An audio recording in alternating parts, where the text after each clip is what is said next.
All right, what's up, everybody? It is Thursday evening. We're into day 12. Day 12 in the missing case of Nancy Guthrie. Manhunt is still active. We've seen a lot of updates today. Earlier today, this morning, I think around 10 a.m. Eastern Standard Time, it looked to be that the FBI and the Pima County Sheriff's Department was back over active at Nancy Guthrie's house, collecting data. And what I can understand is that they were collecting digital data, and they had a white tent. Did you see that white pop-up tent this morning? The white pop-up tent that they had in front of the house. And I'm sitting there just scratching my head, and I'm just wondering, shouldn't these things have been done early on in this investigation? We're now day 12. And I understand law enforcement's going to go back. They're going to go back to the scene. They're going to collect more evidence. They may get more tips as things come in. But my overall question here, and I'm going to get to this as well, and I think this is, it's my first note here on the screen. This is my first note here on the screen.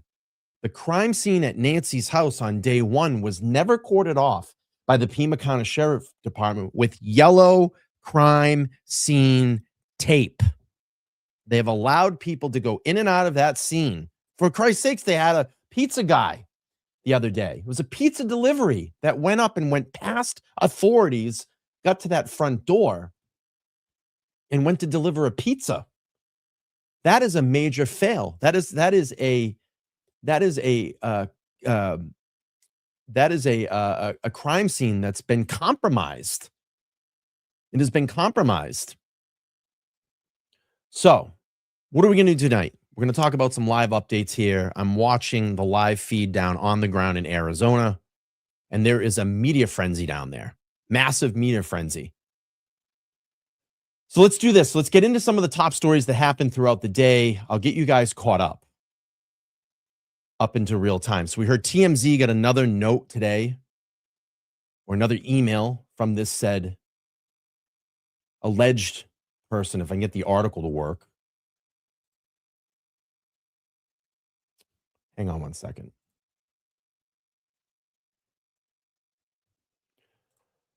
Let me get this, because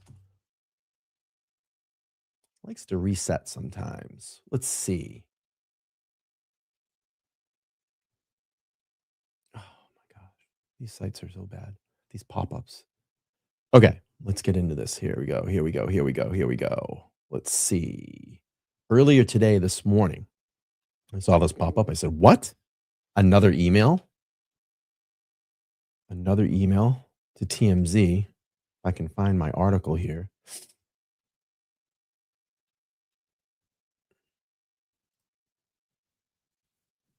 Well, this is not going to work. Hang on here. Hang on here, folks. We will get to this. We will get to it at some point. All right, let's go to the New York Post. New York Post, third Nancy Guthrie ransom note sent to TMZ, including demand for Bitcoin in exchange for information. And then what we find out is that the FBI comes out about an hour ago and now has increased the reward to $100,000. Now, what do we know about the Bitcoin? Well, Bitcoin is like what? Yesterday I checked, it was like $67,000. So now they're offering more Bitcoin. More of a reward versus the Bitcoin that this, said person that's been emailing TMZ. Let me get past all the pops here. So it says a new letter in the bewildering Nancy Guthrie case has been sent to TMZ, reporting including a demand for 1 Bitcoin in exchange for information about an elderly woman's kidnapper. TMZ reported that the $67,000 payment would be in exchange for the name of the individual involved. The letter in the third alleged note sent out to Nancy was last seen on the 31st, January 31st, contained details of working Bitcoin address. TMZ Harvey Levin said on Wednesday's appearance on Fox News in America's Newsroom. Goes on to say, if they want the name of the individual involved, then I want 1 Bitcoin to the following wallet. Well, if you go out and you up the ante a sense, and you offer $100,000 reward, well, maybe you get some clues that they turn in this person that's sending these fake emails and letters, or you really do lead to this potential suspect. And we've seen a new video come out today as well, too, and we'll talk about that. So it said they say they want 1 Bitcoin sent to the Bitcoin address that we have confirmed is still active. It is a real Bitcoin address, and they've put it in time time is more relevant, Levin said. So we have no idea whether this is real or not, but they're making a demand. The 1 Bitcoin address is different from the one featured on the original ransom note. So do we have people that are coming in and they're just, trying to muck up this investigation? Could that be possible? Which was sent to the Tucson area TV stations along with TMZ last week. TMZ said they have forwarded the note to the FBI. 1 Bitcoin is currently worth around $67,000, more than the $50,000 reward that's being enforced, with information leading to the alleged kidnappers of NBC star Savannah Guthrie's mom. It now comes with a flurry of updates on Tuesday, and saw a release of the first images of this video and a suspect in Nancy's disappearance, retrieved from a Nest camera. I mean, it just keeps getting weirder and weirder. Panda's saying it's probably TMZ. I wouldn't be surprised if they're doing it themselves. Well, you got to think about this. They're sending this information obviously to the FBI. Okay, so we gotta kind of say that the stuff that you can't just go out and make this report and say, hey, we're getting letters, we're getting these these demands, and put that out public, and you don't think that the FBI is not going to come knocking on your door. And then obviously, if you get caught doing that, that's a major crime. That can really cause some issues for TMZ and Harvey Levin. So you got to kind of think of that. Let's see. So I've just started thinking about this, and I started looking at this, and I asked the question here in the chat: do you think that this is the work of an amateur or a pro? And 87% of you say amateur. You think it's amateur, and I do too.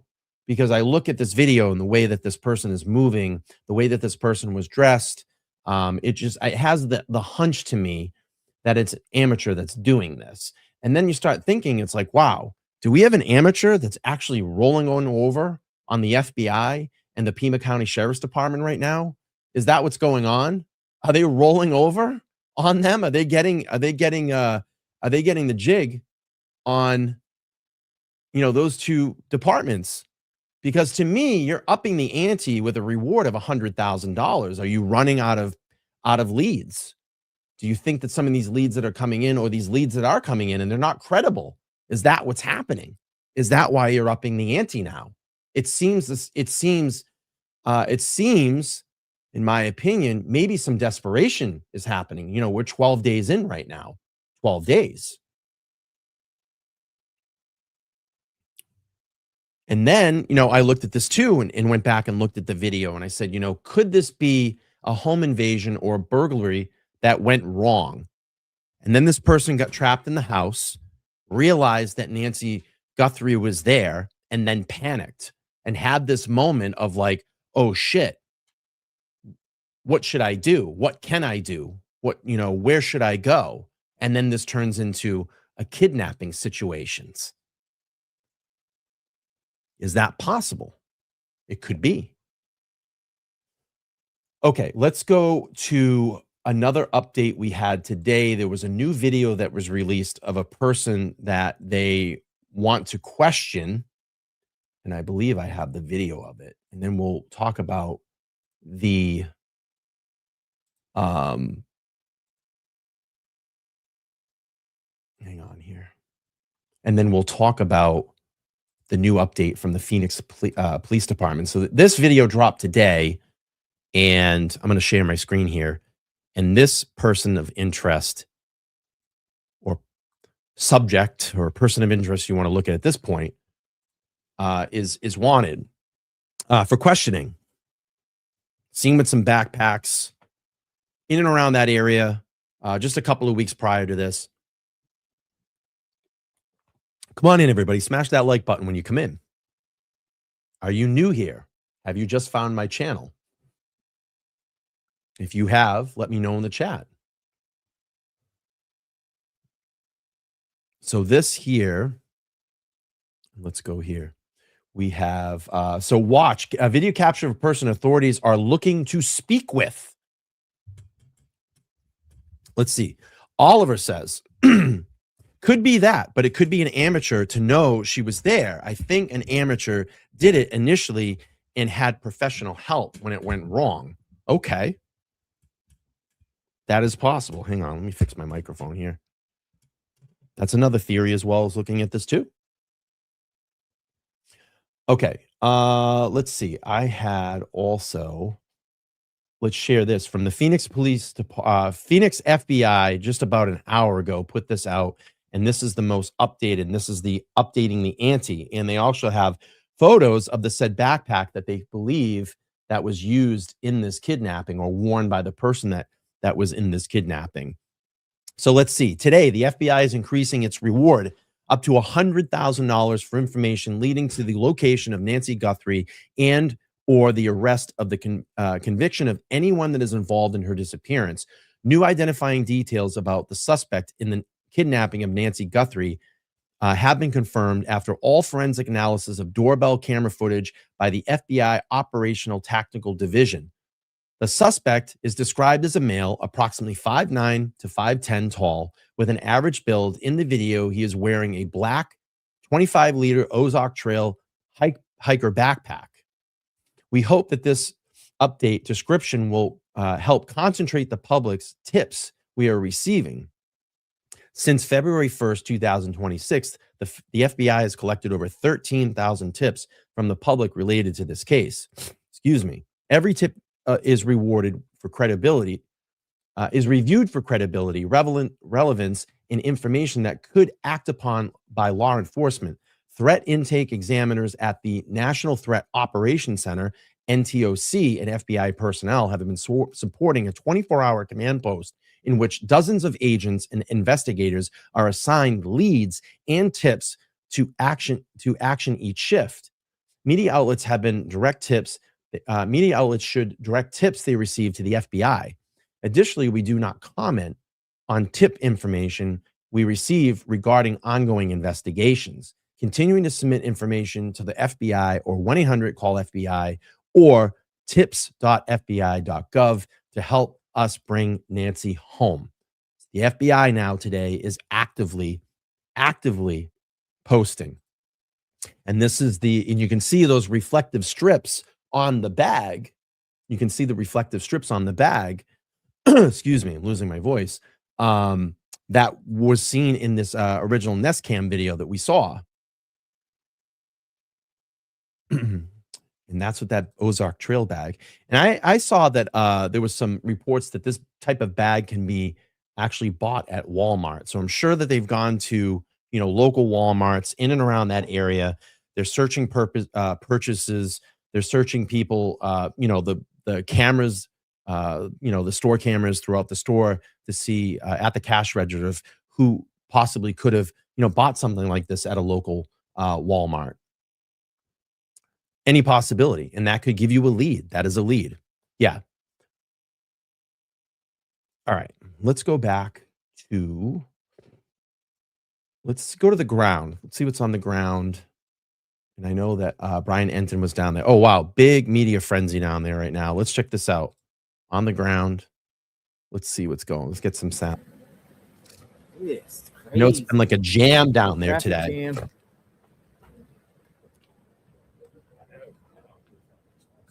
Ava, could be Amazon as well, too. Yeah, another fight. You hit my car. I'm sure we're going to see something else crazy here soon. Let's At least see. not Here. involving me.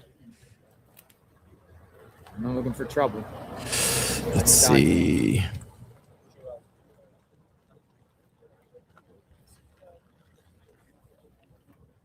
Okay. And I knew earlier Brian Enton was down there as well. Road rage incoming.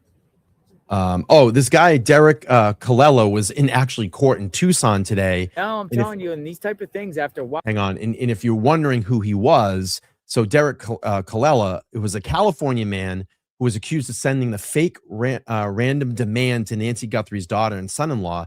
He appeared in federal court in Tucson today and remains out of custody with a slew of pretrial conditions, including the monitoring of his devices. And there's a video of him out there. If you're following me on X, I'm going to retweet this out, and you can see him leaving the courthouse in the walk of shame. And that young man's probably going to have a slew of problems going forward.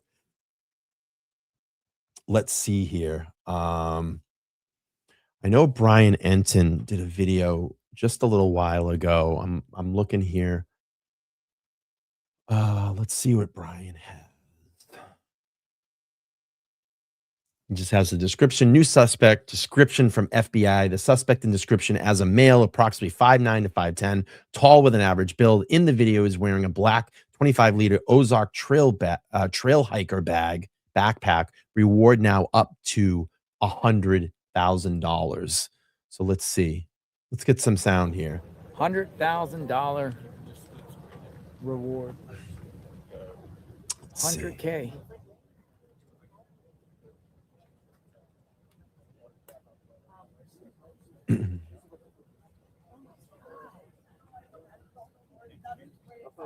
And I know I was watching JLR actually all day today. He found it was funny. He went down to find, and that's what we're watching right now. We found he was down there where the glove was found. So we went down to the location where these said gloves were found by local authorities. And while he's down there, he's just finding like trash. And he found this blue receipt that looked like a delivery receipt. But the date on it was 2/9. So it didn't seem like it would have any connection to this case. But everybody's like, hang on to that, hang on to that piece of paper. I don't think that he ended up picking up and taking it.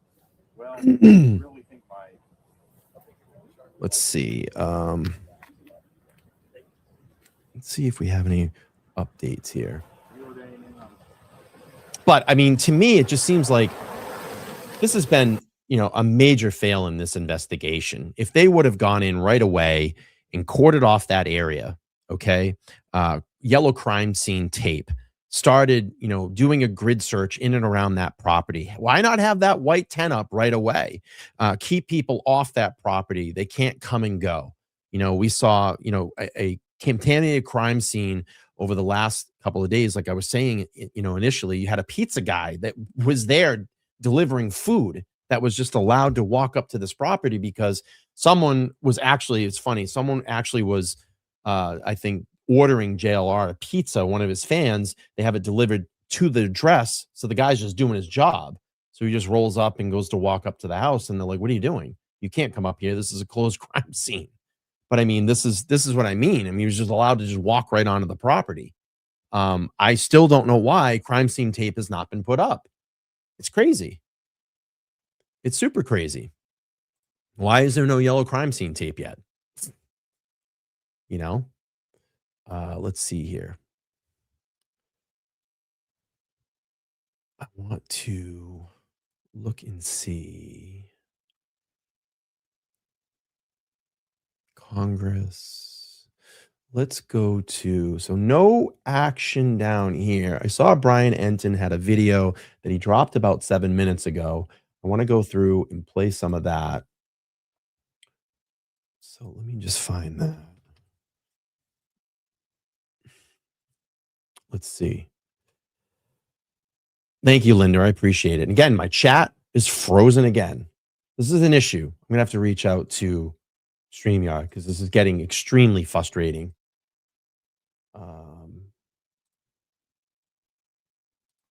All right. Let's get an update. Brian's been down there on the ground all day. I'll keep watching the live feed if anything happens.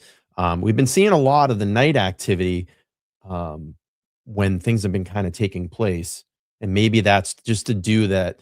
The nighttime is there. It just gets, the media out of, a lot of the media has been leaving at sunset, I'm sorry. And, maybe we get some more activity from the FBI or the Pima County Sheriff's Department. Let's listen to Brian Enton here. Hey guys, thanks so much for checking out my show. I really appreciate it. Please click to subscribe. Really appreciate all your support. Yeah, it's really sad. I am here outside Nancy Guthrie's house in Tucson, Arizona. It's now day 12 since Nancy Guthrie went missing. Nancy's house is behind me. I kind of just came up here to, it's so hard to find shade here.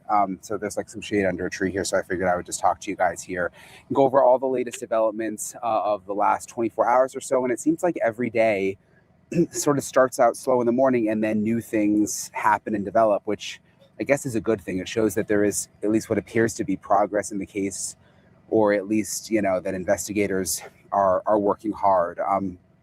First of all, this morning, a white tent was put up outside. We have some news here. Let me get some news. We have some breaking news. Tom Winter, the video that I showed you just a couple of moments ago with that car and the man walking to the wall with the backpacks. Okay. Tom Winter is reporting from NBC News. The man seen in the video below, which is that video I showed you of putting that backpack over a wall. The man seen in the video below has been cleared of being involved in the disappearance of Nancy Guthrie by investigators, according to 2 officials who have been briefed on the matter. Wow. So now we have a non-lead. We're back to a non-lead again. And here we go. It's like we're back to square one again. We're back to square one. Yeah. So that video that I showed you of that man walking up to the wall, putting the backpack over, has been cleared.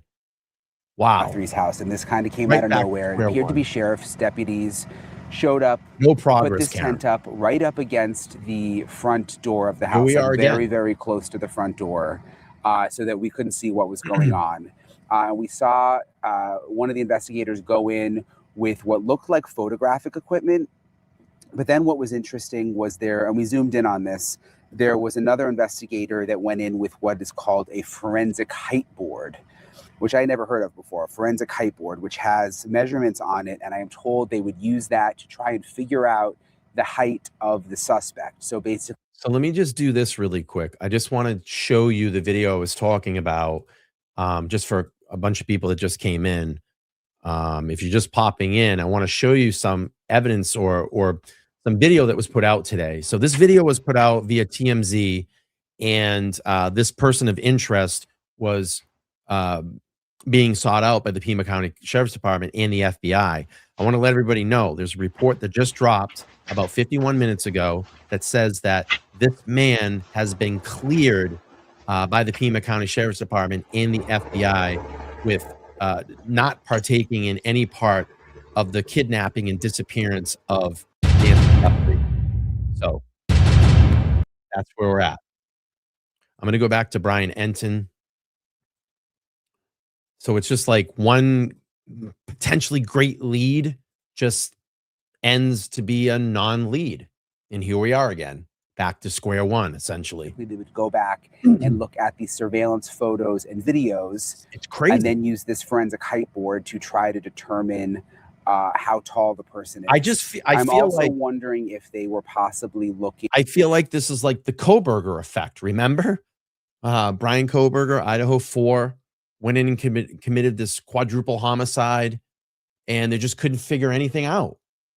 And it took them, a month and a half, almost a full month to figure this out of this person. And I just hope it's not going to be like that in this case as well, too. But we are on day 12. That is the reality of this case. At blood, doing more testing on the blood, how far apart the blood droplets were. Because remember, we went up there and got the video of the blood before when they opened up the crime scene the first time. But it wasn't like a pool of blood, if you guys remember. It was like blood droplets in different places that went from the door all the way out to near the driveway. And we don't know if they were also testing that. And the other thought I had at first when I put the tent up is for the first time. And why are you able to walk up through this active crime scene right now? Like, why were you able to do that? You were able to just walk up where blood droplets are. That doesn't make any sense to me. Open crime scene. Kelly, thank you for being here. She says, hey, Brian, I always miss your lives. Glad I caught one. Thanks for the coverage. Well, thanks for being here. Oh, my gosh. Right? Like, why are you able to walk through here? And there's rain in the All right, let's forecast tomorrow, play. so I thought maybe they were just covering that area because rain is coming, but that doesn't appear to be the case because within a couple of hours they took the tent down and they were gone. And the most interesting thing that I noticed was the forensic height board, which again would indicate that they were trying to figure out the height of the person who was seen in the surveillance video. I also want to mention before I get any deeper into what I've seen today from the investigation, Savannah Guthrie did post a new video on her Instagram, and it's just so hard. So I'm going to answer this question for Babs. Babs asked me, why aren't you in Tucson? Well, I'll answer that question for you, Babs. See, Babs, I have a job here, a full-time job here in Massachusetts that requires me to be here 40 to 50 hours a week. I work 5 days a week, and I have to fulfill those hours so I can sustain my life and get paid and pay my bills, my rent, my electric bill, and all the bills that, you know, come with normal life. So I do have a career here in Massachusetts, and unfortunately, I can't just pick up and go. I'm hoping someday that I'll be able to do that, that this becomes my full-time job in my career. And, you know, I can continue on, you know, strengthening my skills of becoming an independent journalist. I would love to be there, but I can't. I have a full-time job. So, you know, what I love to do is I love to track these cases throughout the day, put my presentations together and give you kind of, you know, rundowns and overviews of what happened during the day. And then if I'm here on a day off, I like to be here and do real-time updating as the days go through. But today, unfortunately, I did have to work, and I got out of work at 6:30. So here we are now. You know, here we are now. Okay, let's keep playing It this. shows just older videos of her mom, Nancy, and again, it just reminds you of A dog the mom. fact that this is a real person, that this is a real family suffering, and just how loved Nancy is by her family, but also by people in this community here in Tucson. And Nancy and Savannah wrote, "Our lovely mom, we will never give up on her. Thank you for your prayers and hope." And she posted that old home video, which, Crazy. you know, I Very think I've told sad. you guys, I get so wrapped up in the investigation and running around to all the different places and trying to stay on top of everything. I just like to remember that, you know, this woman is loved by so many, and I just think about what her family is going through right now. So I want to read you the latest update from the Pima County Sheriff's Office that just came out a little while ago. They are saying investigators are requesting all video footage that includes vehicles, vehicle traffic, people, pedestrians, and anything neighbors deem out of the ordinary or important to our investigation from January 1st, 2026 to February 2nd, 2026. So they are looking for any video now going all the way back to January 1st, well before Nancy went missing. Yeah. An alert was just sent via a Neighbors app to users within a... I want to say they were looking specifically at the 8th or 9th. I heard something like that too, the 8th or 9th. They were specifically looking for some video in some areas. Let's see. LTG, thank you so much for the $5. I see that. It says, keep it going. I appreciate that. Again, third night in a row, the YouTube StreamYard chat is frozen. 2-mile radius of Nancy Guthrie's residence near East Skyline Drive and North Campbell Avenue. And I'll put the link below, but there's a link where you can submit this video. It says investigators are reviewing all videos submitted by neighbors, including any new ones that come in. So again, they're now going back all the way to January 1st, 2026. So well before Nancy went missing, looking for any video that anybody thinks is unusual, which is interesting. They're trying to see, obviously, if this person has been in the neighborhood before. The other interesting thing is one of the neighbors out here told us that when the detective came to their door looking for ring video, they specifically asked for video from January 11th between 9 p.m. and midnight. Why they were zeroing in on that specific time, January 11th, between 9 p.m. and midnight, I don't know, but that is clearly a time frame that they are also interested in, that they didn't put out publicly, but that is what one of the neighbors told me. Let me go back to the latest release from the Pima County Sheriff. The Pima County Sheriff's Department periodically uses the Neighbors app to contact residents with home surveillance cameras. Requests will come from Pima County Sheriff's Department with a blue check mark. So they're sending this alert out within a 2-mile radius of Nancy Guthrie's house, which is behind me. So 2 miles all the way around, looking for any new video. They say as more leads come in, detectives and agents will continue to follow up on viable leads throughout the community. You can expect to see a higher presence of law enforcement activity going forward. All right, let me just get to this. Mimi says, and someone just said, good point. Let's see this. This makes me think that it was planned by someone close to maybe already had some of her meds on hand, taking a few of her bottles every day and stocking up on them. I mean, it's a possibility, anything at this point. You know, the thing that I look at, Mimi, is I still feel that this is someone that is obviously familiar with that area, that has probably worked around these homes before. I feel like a landscaper or an electrician or a plumber, something like that. Someone that has been in and around and monitored this, maybe a delivery person, Amazon delivery person, UPS delivery person. I'm sure they're looking into that. And that's why they want to see video from over a month ago so they can look and start tracking and tracing. Does anything look suspicious?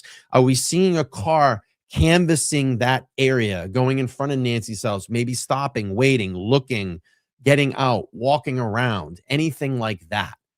That's what the clues that they're looking for right now. And I'm going to tell you, the $100,000 reward that increased today, that went to $100,000, that leads me to believe that maybe they either one or two things. They're running out of leads, or they're trying to kind of make it seem like they're running out of leads. Maybe they're trying to relax this person, relax this kidnapper, these criminals, because what happens when you relax? You make mistakes, right? You know, you increase that $100,000 reward, and then all of a sudden they go, well, look, they start shining the fingernails and they go, they're not on to us. They're not watching. They're not looking. And then what happens when a criminal relaxes? They make a mistake, and that's when you get caught. So it could be something like that. Could be a play like that. I don't know. You know, those are some of the theories. You know, some of the theories that I've been thinking about. Sully, thank you so much for becoming a new member. I appreciate that. And we had the LTG super chat earlier. Appreciate that as well too. All right, let's play Ryan. Which we've here. seen every I'm day. watching I showed the you guys live yesterday. I mean, there's dozens of FBI agents out here now searching. They were back in Nancy's yard yesterday, in the side yard. Okay, hang on they here. Were searching Let's across go to the live street with the feed. media. Let's go to live feed. Looks like some action going on down there. Let's see what's going on. JLR investigates. Let's see. Let's watch this. Let's see what's going on. Let's see what's going on. They're still doing the reports. Oh yeah. There's another thing is, not saying this has anything to do with anything, but has the feds evaluated cigarettes out here? Yep. Cigarette butts. DNA. This is probably 100 at the time here. Go around and at cigarette butts all over the ground. Did the killer smoke a cigarette before they did this? Sometimes people smoke cigarettes to calm their nerves. Absolutely. If it was Get courage. people, they could have been out here Smoking cigarettes. That's I think it's a menthol. I looked at the menthol. Smoking All cigarettes. right, let's go back out here? to Brian Enton. I'll keep an eye on the scene. I thought there was something going on down there. Okay, let's watch this. Oh, there we go. Set up, and then of course they were searching where they found the gloves. It says in terms of notes, the FBI is handling all aspects related to any reason, notes, or communications involving the Guthrie family. Any inquiries regarding this matter should be directed to the FBI Public Affairs Office. So this is in terms of like ransom notes. TMZ is reporting that they've received another note from the same person, same email they received yesterday, which is someone saying that they know who has Nancy Guthrie, and they're asking for Bitcoin also. Look, I'm skeptical of these notes. Yeah, me too. They could be real, but the fact that they're being sent to TMZ, and you know, there's obviously people trying to take advantage of the situation. We already saw the one arrest. There's people trying to take advantage of the situation and make money off of all of this. So yeah, I don't know. I agree. Could they be real? Yes, I'm sure police are looking into it.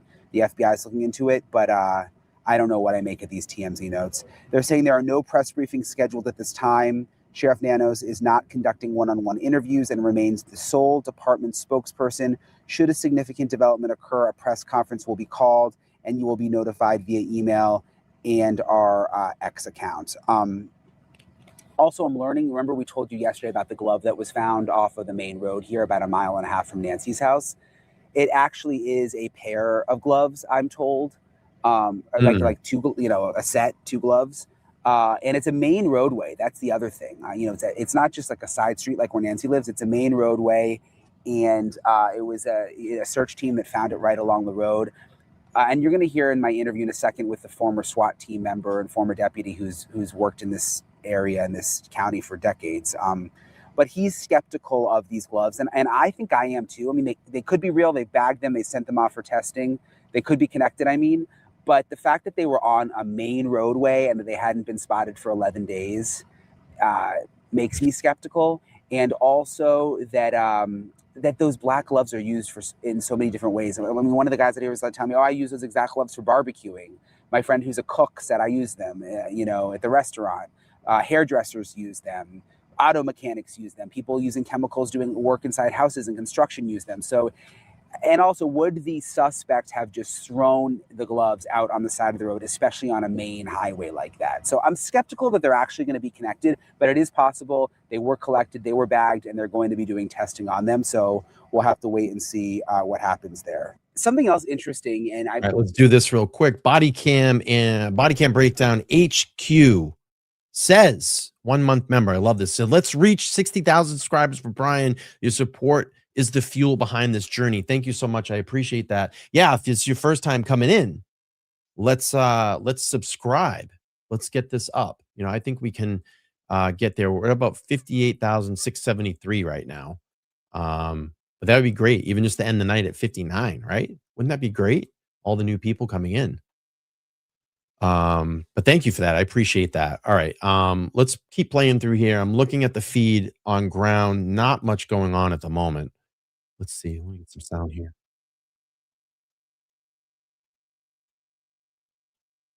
Check this out. Property. He's going up again. What the heck is going on? Look at this. Where's Nanos? Dude, where's Nanos? Dude, there's people walking all over the crime scene. Oh my Unbelievable. God. Holy smokes. Look at this. What the heck is happening here? Dude, there's another one. Come on, Nanos. Get it together, man. Yeah, this is what I mean. Where's the yellow crime scene tape? Just go up to the property. Just walk up on the property.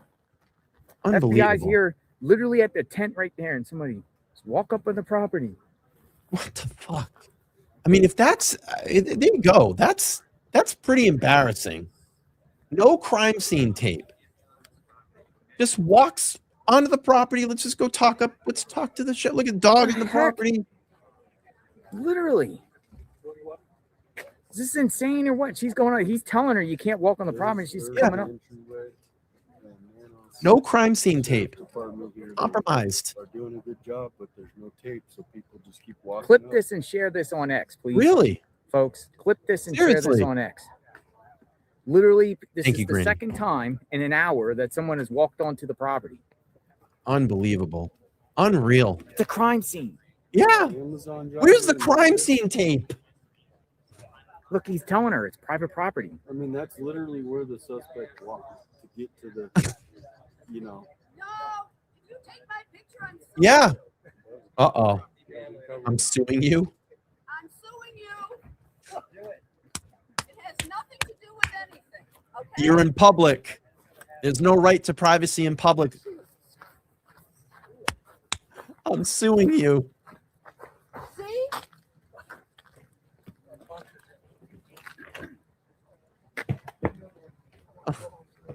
Oh my God. All it was my car was the car parked on the inside. That's all it was. It's nothing. I just didn't want them to have a friggin' false lead. You do anything with me, and I will get you. And we have the money to do it. Stop taking a picture. You know that was an investigation, ma'am? No, nothing to do with it. No, I didn't. I just wanted to tell him one thing, okay? Oh, I was just asking a question. Oh.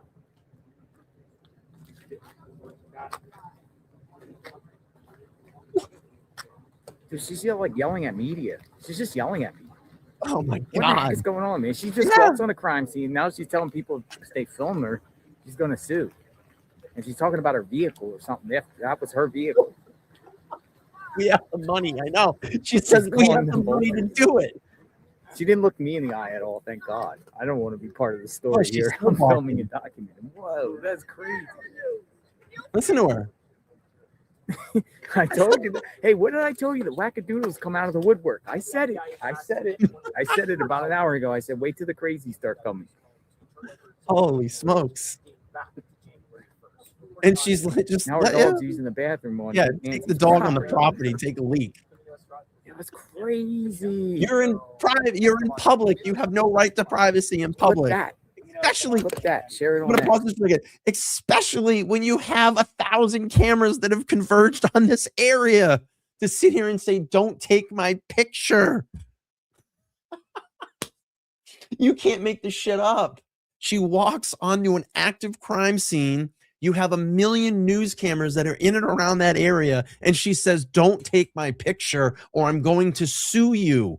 You've got to be kidding me. You've got to be kidding me. Holy smokes. You can't make this shit up. Oh, man. It's just, what the hell? She's yelling at him down there, too. She's still going. calling them vultures. That poor dog. Go down there, She pointed JLR. at the What are you media doing? girl down there and said, you're all vultures. Look, she's still screaming. Go down there. Everybody's gonna get it, I think. Everyone's getting it with her. And the FBI is Dude, I got a asking great anyone picture of her pointing at you. And she yeah? says, Yeah. and we got the money No, to it's on do it. live, I think. Like And the I don't know. FBI is asking What? anyone who lives with I asked a valid I got her question. pointing at you. Yeah. Like she's looking at you and you're just filming Money her. to It's a do good it. photo. Unreal. It's a good photo of her pointing at you. Well, she walks onto a scene and then Go clip this. Where is this one? I don't know where we're at. Somebody clip that where she's pointing at 857 Tucson. Tag me on at JLR Unreal. Investigates with that photo because it's a good photo. Man. You're just sitting there with your camera and she's like, Yeah, you turning can't make it around, up. She's pointing at you. She was fired up. She was fired up, man. Wow. All right. Well, that was the first official. And the FBI is asking anyone who lives within Crazy. a 2-mile radius of Nancy Guthrie's home to turn over surveillance footage dating back to January 1st. Reporting on Camino Escalante. To January 1st. I need that reporter's voice like that. I need that reporter's voice. And the FBI in the 2-mile area is telling you to turn over footage from January 1st. Oh, I need that, right? I can't believe that lady freaked out. I think that's why I phrased it enough. Walks up an active crime scene and then it's their fault for filming. Oh, man. You can't make it up. Got what you want to do with the Amazon. Nice.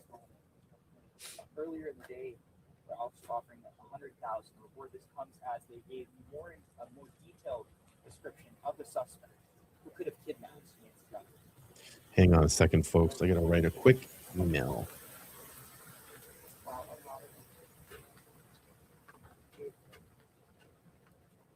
Well, while a lot of new information came out, and A lot of new information. wow, a lot of new information came out on day 12 of Nancy Guthrie's disappearance. Earlier in the day, Craig, was it the FBI who had it sent up or just Pima County Sheriff with the FBI. I'll say it for you. Wow, a lot of new information. Well, wow, a lot of new information came out on day 12 of Nancy Guthrie's disappearance. Earlier in the day, authorities actually had a tent over the entrance to her house. On this day, they also had 12. They're also offering $100. Oh, this is funny. Watching this in real time, right? There's nothing right now. All we know is this morning, the evidence collection this morning. From seeing any evidence. They are also now offering an $100,000 reward. That's up from $50,000. This all comes as they gave.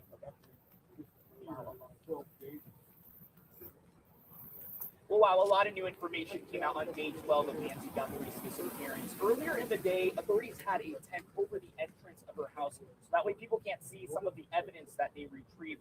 The FBI also is offering a $100,000 reward. That's up from $50,000. The FBI also came out with new information of the description of the suspect that could have kidnapped Guthrie.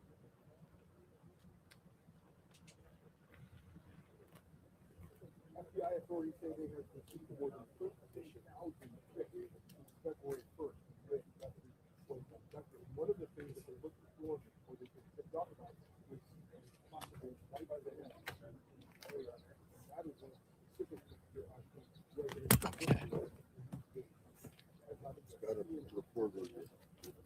Yeah, there's not a lot of new information, Somebody shot in Tucson. unfortunately.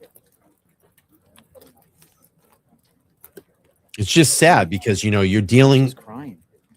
with time. 32nd Street. Look, she's crying. Maybe this is someone that knew her, or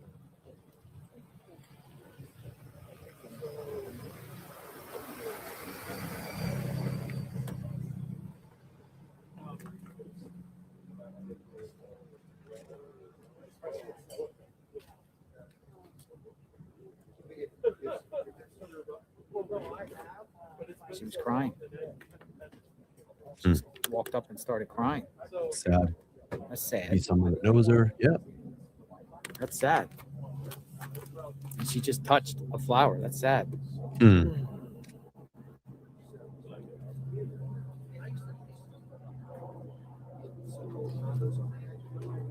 Very sad.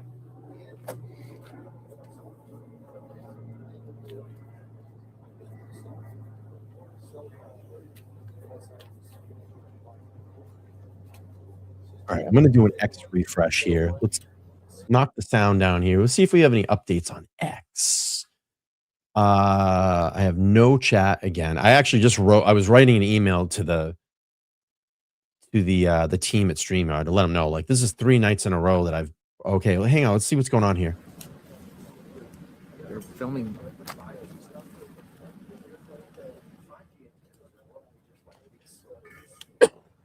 Oh wow. Oh wow. This is terrible.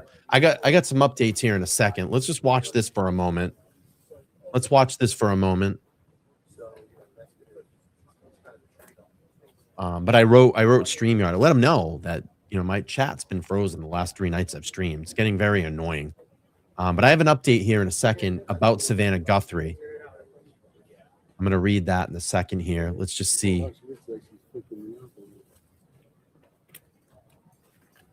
Let's see here.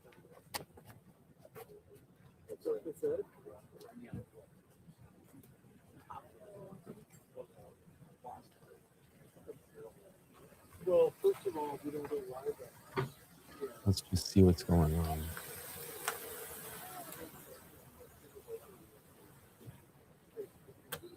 All right, nothing here. All right, let me read this update about Savannah Guthrie. So Chadwick Moore on X, New York Times best-selling author, senior reporter. So I'm going to guess this is very, very credible. Says 11 days before Savannah Guthrie's mother disappeared, NBC co-workers and executives said Savannah was in full panic mode and fighting to save her job. It says while Savannah was on leave of absence, the show's ratings shot up 12% more viewers compared to the previous year.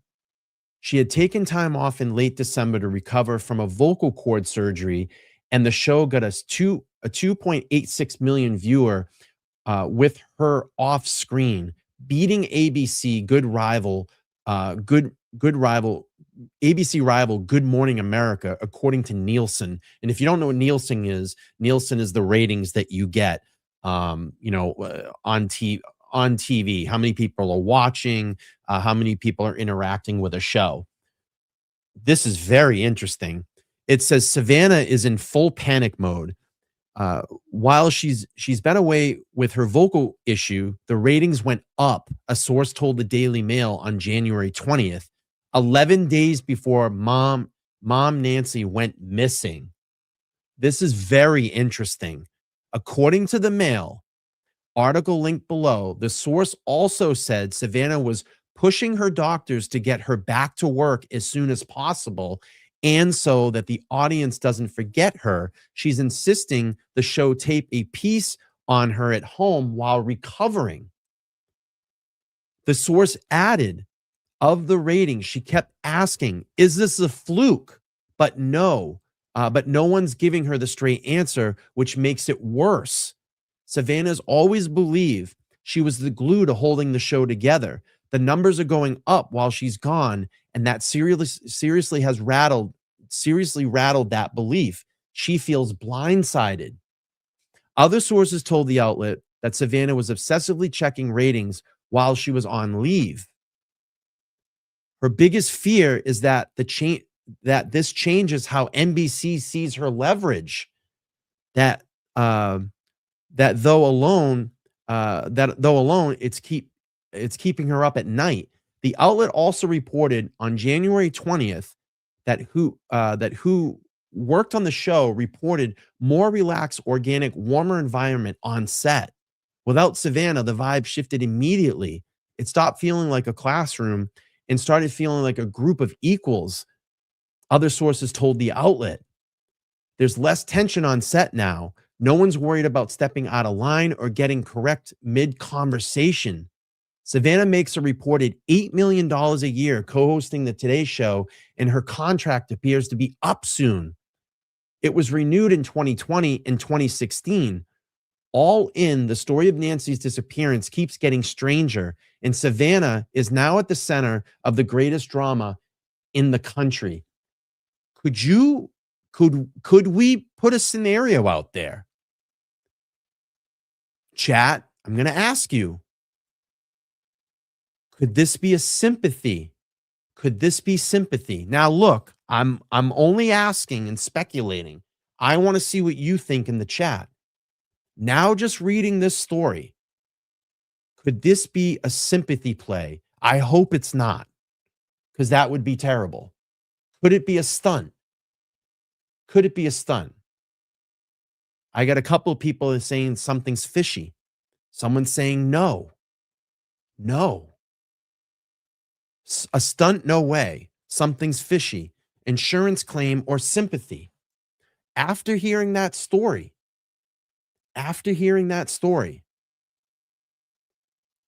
you still don't think it is. I hope not. I hope not either. PR stunt. Yeah, sympathy. Like, what do they call that? Munchausen by proxy. It's essentially where a mom, I think, has a newborn baby, and we'll give it a scenario. A bunch of people might be out in the living room, and the mom goes into the baby, the bassinet, and hurts the baby, so the baby cries, and then everybody comes running in, and the mother might start crying, and they console the mother. Could it be something like that? AZ says, but that would explain the medication. Heather says, I think something's off with this case. JTAF saying, hey, absolutely nothing surprises me anymore. That's not Munchausen's? I thought that's Munchausen's.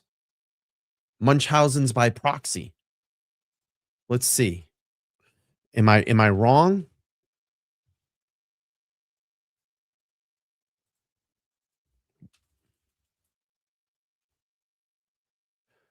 Now more commonly referred to as fictitious disorder imposed by another or medical child abuse, is a rare and dangerous form of child abuse. This condition, a caregiver, most often mother, fabricates, exaggerates, or induces illness in a child. That's what I said. They go in, they might hurt the child, and then create this reaction, and that gets sympathy from the people around them. Oh my God, it's terrible what the baby's going through. It's terrible. That's horrible. And then they console the mom. But this is big. This is a very interesting piece. This case gets weirder and weirder and weirder. Nothing surprises me anymore. You got people that are just walking up to an open crime scene. There's no yellow tape. You're just walking right up to the crime scene. We now get this report from a New York Times bestseller that Guthrie's was in major fear of losing her job.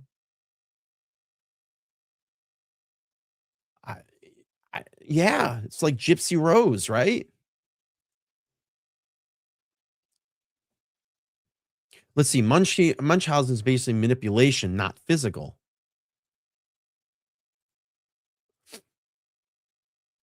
It's considered. All right, let's see here. Mother most fabricates, exaggerates, or induces an illness in the child under the care of the attention, sympathy, or validations for themselves. Yeah, Munchausen's by proxy. The goal is not to typically abuse, but it's rather to obtain the sick role for the child, which brings the caregiver sympathy, admiration, and attention from the medical staff and the community. That's the motive. Oh, man, this is wild. I'm going to just get some sound here.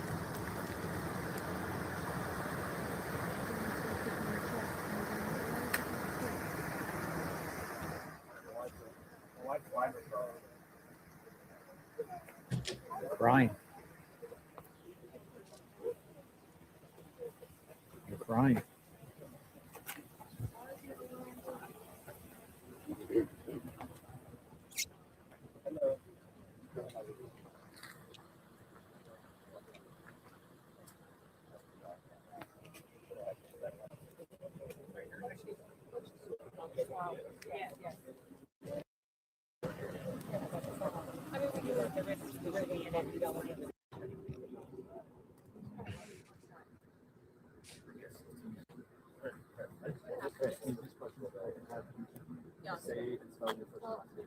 Catherine, C-A-T-H-E-R-I-N-E. Tram, T-R-A-I-N.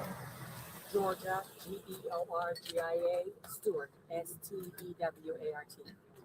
Sandra, Sandra. Parks, Parks. Are you guys local Tucson residents? We're from Chandler. From Chandler. If anybody wants to read the tweet that I just read, Just tell me a little bit about what. there it is. We just wanted to offer our condolences, and I seen on the news about them bringing the yellow roses, and we just wanted to, our prayers goes out to Nancy, and we just wanted to come and support and show that we're here for her, and we're hoping for her safe return. Yes, we're praying for her children and her family there, for this time, and we're praying she's returned safely, and we just come out here to support them and show them we're praying for them. Just praying that she's comes home safely. So, and you had mentioned that you had seen the roses being dropped off at the house. Yes. We talked to some of the florists who have been putting together some arrangements, and the color yellow, obviously symbolizing hope. When you guys see those flowers, I mean, how much, from just your guys' perspective, how much of an emotional impact does that have on you to see the amount of support and also just the color yellow itself? Because it is, we all love Savannah, her daughter, and we all follow her, and this is her mother, and I can't even imagine how she feels if it was my own. And yellow is the color of hope, and we put the yellow ribbons on the tree because we do hope that she gets returned safely to her family and friends. We just have hope through Christ that everything works out and that she's returned home safely, and we're just praying for them. When we see yellow, it's a sign we show our troops, right? When we welcome them home, and we're hoping that she gets returned safely to her home. And last question for you guys. I know you guys say you came all the way down from Chandler too, and you've seen some of your pictures on social media. Being here and seeing just the amount of support there and the amount of flowers and other things that have been dropped off at the house, what emotions is it? Well, it's very emotional. I mean, it's just being here. It makes you, I don't even know her, I've never met her, but you can feel like it's your own grandmother or your own mother. You can feel the burden that these people would be feeling when you're here and actually see it. It makes it so real. Maybe after you guys Thank you very much. Thank you. Very nice talking to you. Cybertruck. Imagine if that was Elon Musk that just rolled up. That would be so weird.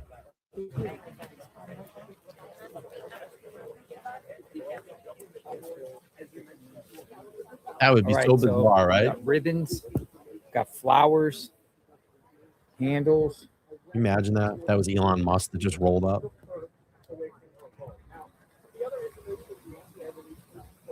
Oh, what do I think is going on?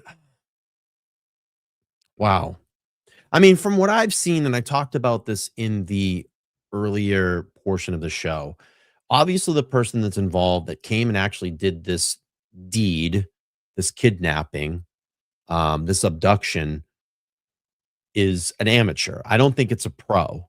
But then I sit here and say, wow, an amateur is actually outdoing the Pima County Sheriff's Department and outdoing the FBI at this moment because we're 12 days in, 12 days, and they can't find Nancy. 12 days. And this is what's, very scary. Nancy's older. She's 85 years old. We know about the pacemaker. It's like, where is she at this point? It's not like this is a city congested area. It's not like you're chasing someone through the city. I mean, this is open desert. It's not many places I would assume to hide or, it's pretty open. It's not like you're in a congested city.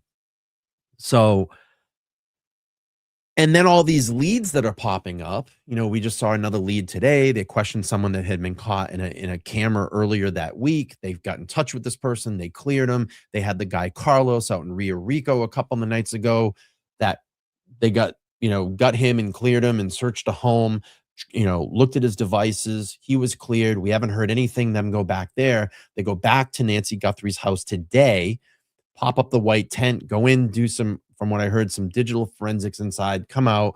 They did a measurement outside the door, get this measurement of what they believe is the height of the suspect that we've seen.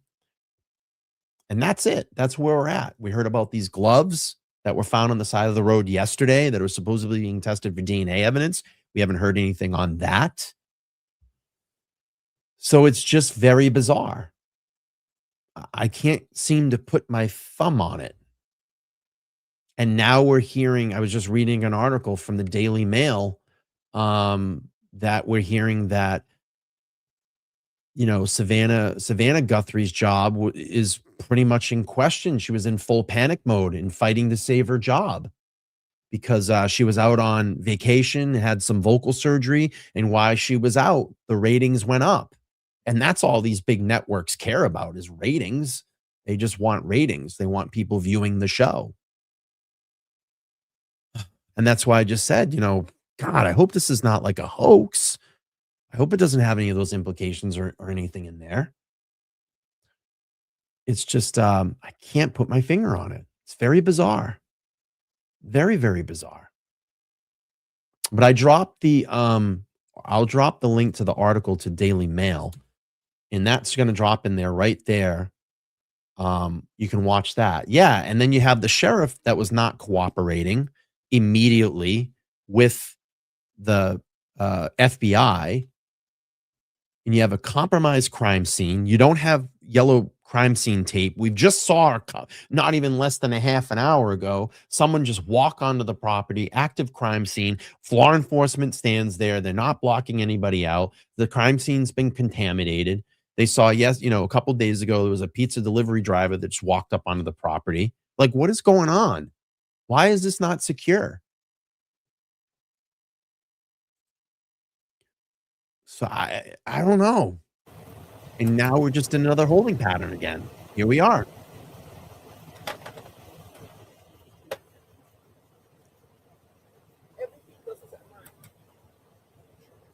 Just in a holding pattern. I don't know. What do you guys think? Give me your theories. Write it in the chat. Let me know. I'm here, folks. I'm here. JLR investigates. Yes, Canton PD there, really. All right, so we're still waiting to see if anything else happens here. People said zoom out. We can zoom out. That's what I've said too. Where are the lie detector tests at this point? Why are not people submitting to a lie detector test? Why is the FBI saying, hey, you know what? Can we just get some cooperation here? We're going to do a couple lie detector tests, right?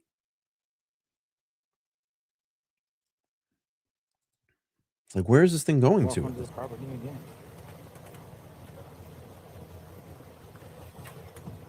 Let's see if we got any Main Street. Let's do a. Let me look on X. Let me see if Brian Enton's saying anything.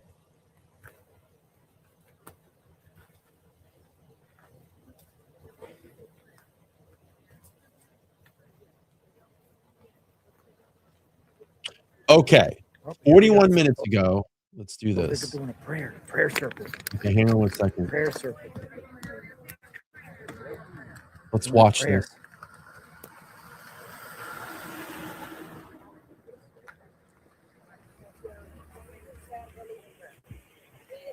Where's Madeline?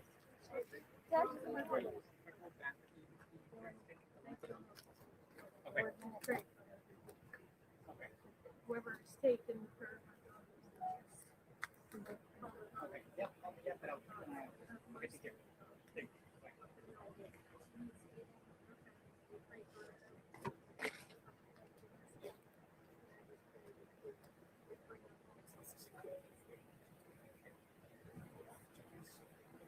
So I wonder if these are just some fans of the show, fans of Savannah, or people that knew Nancy. Maybe JLR will ask them, if there's any relation to the family.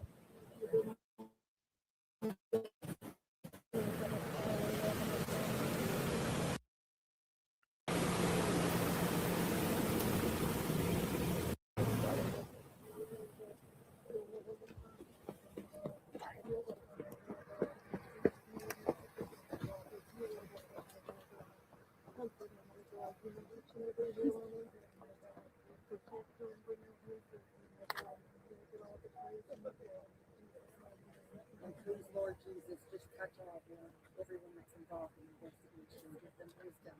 And please, Lord Jesus,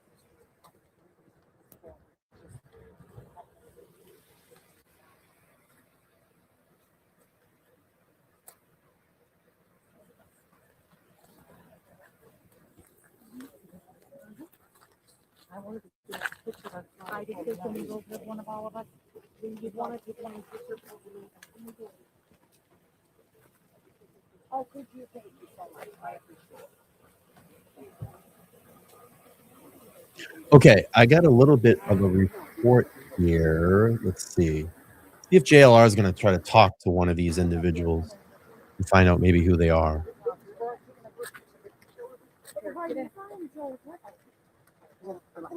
Where did Kathleen go? Let's get behind the sign. No, just stand there.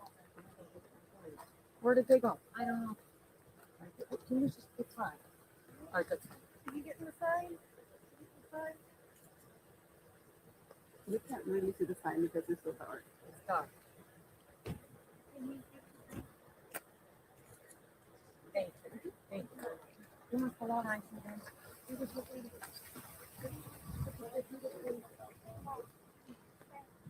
All right, what do you guys think?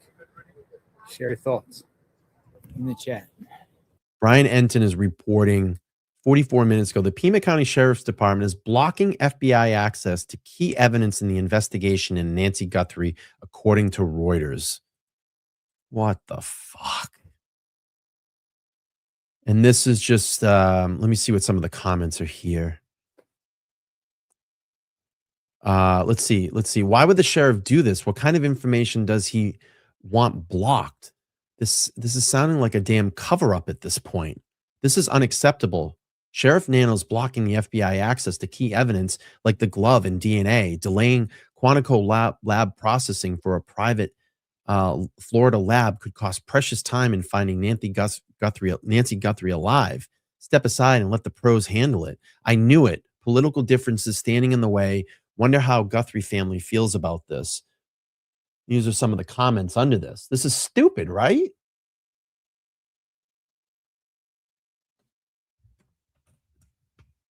The math is so simple, Pima County, working with the Guthrie family against the FBI. Remember the first or second press conference? He went on some political rant. Seems like he didn't listen to his own words to put politics aside. What the heck does this even mean? How can it be legal? Jail the sheriff. Wow, they dropped the ball and now they don't want to help. He doesn't want the feds to solve it. Either it's him or nothing. And someone else said it's they don't want the feds to solve it. Let's see. Arizona Intel. Let's go to this. An Arizona sheriff is blocking FBI access to key evidence in the investigation into the abduction of U.S. television journalist Savannah Guthrie's mother, impairing its ability to assist and probe. A U.S. law enforcement official with knowledge of the case told Reuters on Thursday. The FBI asked Pima County Sheriff Chris Nanos for physical evidence in the case, including a glove and DNA from the home of the 84-year-old Nancy Guthrie, to be processed at the FBI National Crime Laboratory in Quantico, Virginia. But Nanos has insisted instead on using a private lab in Florida, the official said. This is getting weirder and weirder at the fucking moment.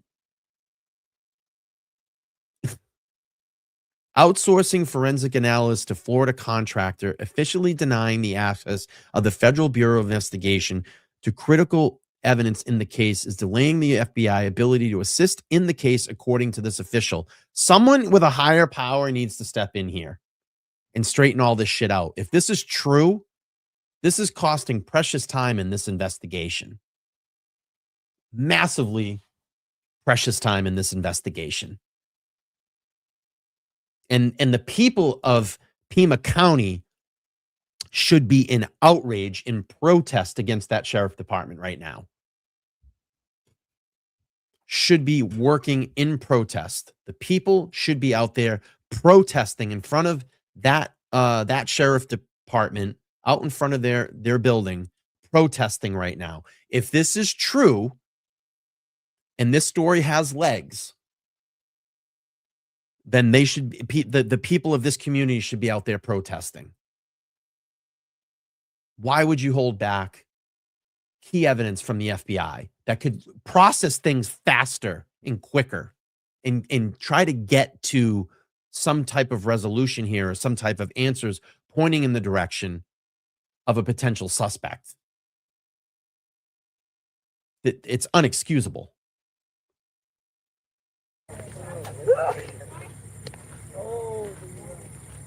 Cindy Stu says, how can he deny the FBI? Seriously, as a sheriff, he's a sheriff for Christ's sake. Take all the help that you can. Exactly. I mean, look, and let's go back to Idaho. What happened? In Idaho, the Moscow PD felt like at a certain point that they were not going to be able to process and filter the scene. So what did they do? They called in the FBI to assist. They were cooperative with the FBI. Wow, this just gets weirder and weirder and weirder. I'm Tammy Girl says that sheriff is known for his ignorance and ego. Didn't he have a RICO case? Wasn't there an issue with a RICO case? I heard he thinks that people are he thinks his people are better than the FBI. I live in Maricopa County, and Tucson sheriff attitude is well known. Thanks for sharing that. You want to meet Brian Hinton? Let's see. Yeah, I agree.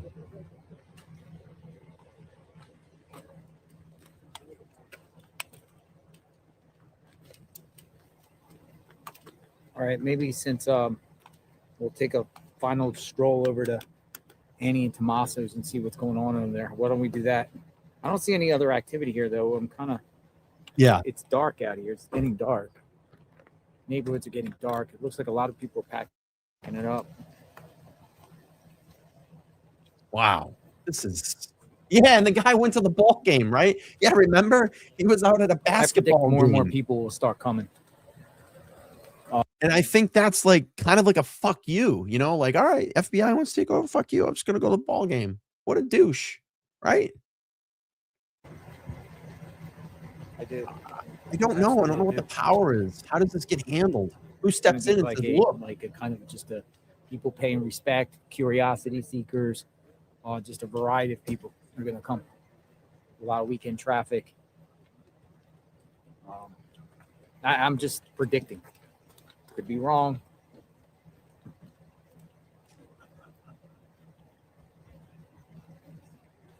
I said, get some rest, Jailer. I'm not tired right now. Oh, I got good rest last night, so I'm ready to go. Where are these FBI raids? The Someone's saying raids at? FBI raids. Hang on. Let's listen to this.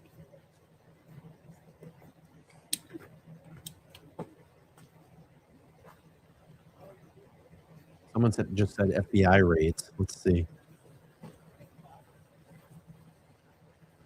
Let's see what happens.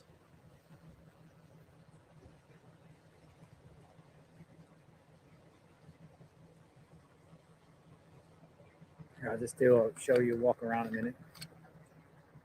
I mean, yeah, they're taking photos. I mean, they laid flowers. They're taking photos. I don't personally see anything wrong with that, in my opinion. I've seen genuine tears out of some of their eyes. I mean, I can't see how they can be faking it and stuff. They travel. Okay, so they want to see the house. Okay, let me do this. This is being reported by Fox News too. And that's that story I just wrote. Breaking: a U.S. law enforcement source confirmed reporting that Reuters to Fox Digital News that Pima County Sheriff Chris Nanos is blocking the FBI from key evidence in the Nancy Guthrie case. Sheriff Nanos sent a glove recovered from the inside of the home to a private lab in Florida rather than the FBI's lab in Virginia. According to the source, the feds will likely want to retest the evidence. Oh my God. Oh my God. Oh my God. This is getting absolutely messy and ridiculous. Oh my God. Oh my God. Unbelievable.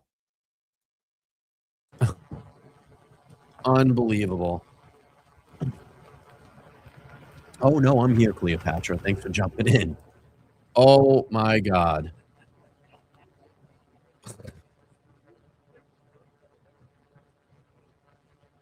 Yeah, I mean, that's a good question. I wonder if Savannah knows about all of this, right?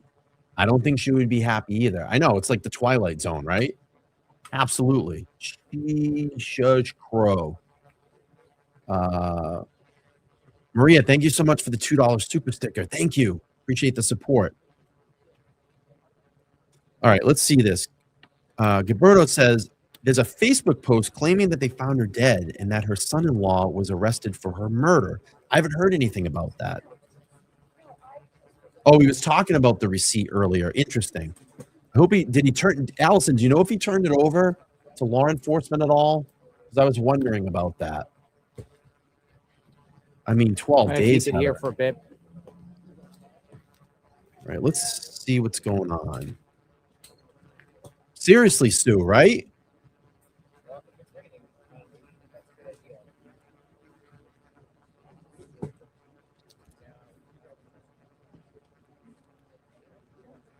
You didn't hear an update? Oh, no problem. Okay. Paul's saying, let's just kill the noise here for a second. Paul's saying it's more and more seems like a cover-up. They already you ask, they don't want to share any important information with the FBI, right? Right?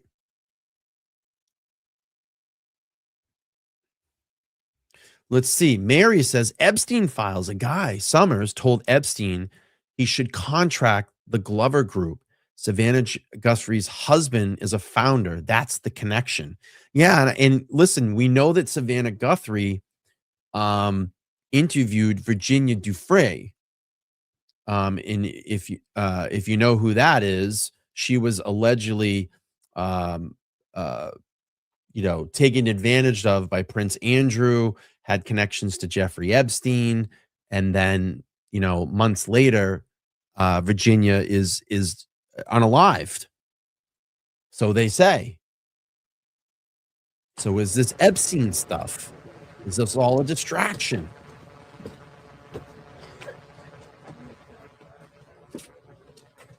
Does this all tie together? What do we think, people? What do we think? All right, let me refresh Twitter and see if there's any updates here. I mean, the timing would be crazy, right, Aaron? Exactly. So, Yvette, JLR Investigates, the feed that we have that we're watching right now was actually out earlier this afternoon. I was listening to him at work, and he went to the area of where the gloves were found. So he went out back to that spot. He saw another reporter that was there, and he went into the brush off to the side of the road. Well, when he went into the brush off the side of the road, he found a delivery receipt, but the date on the delivery receipt was 2/9/26. So could it be in connection with this? Could it not be? Could it be road trash? Don't know. I'm wondering if he took it, and I don't think he did, but I'm wondering if he took it and he turned it over to law enforcement, because it could be something. But I'm sure, it's roadside, so there's probably lots of trash out there floating around. But you never know. It could be a clue to something. But hopefully he did. He took it and handed it to someone. I don't know.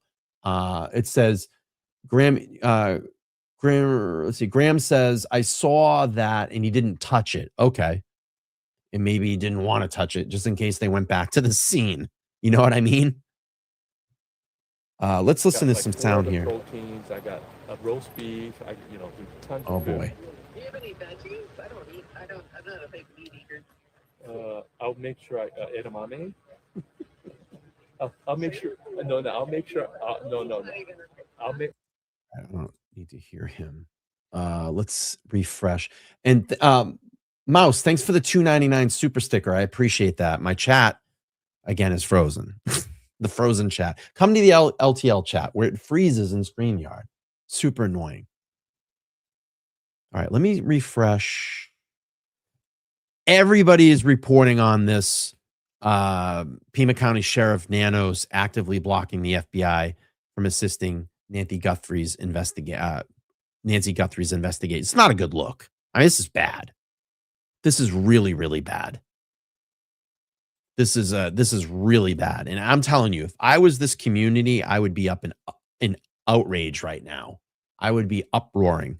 Like, what the fuck are you doing? You're blocking the FBI from doing an active investigation.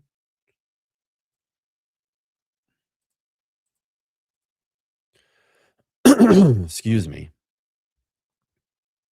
Yeah, this is all over the place. Let's see here. Let's go back to some sound.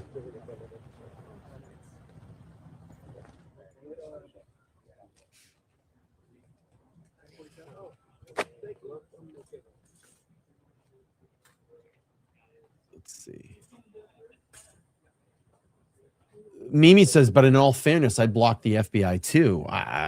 Listen. If they can get to the straight and narrow and get this, moving in the right direction quicker, they probably have the ability to process, evidence a lot quicker, I would think. Blocking the FBI at this point is not good.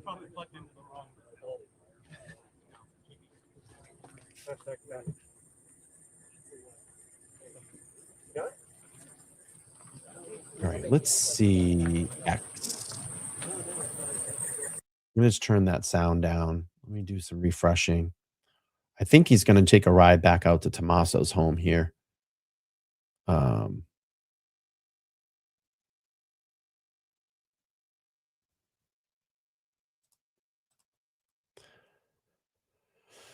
Let's see. Yeah, this is being reported all over the place about blocking law enforcement. Yeah, it's being reported everywhere.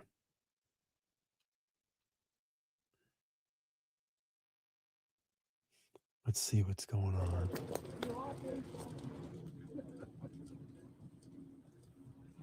If you're new here, please make sure to subscribe. Smash that like button when you come in. Oh, thank you, Sean. New subscriber. Look at this. Hey, thank you. I appreciate you. Thank you, Shawnee. Thank you. Yeah, come on in. Smash that like button. We'll be here for a little while.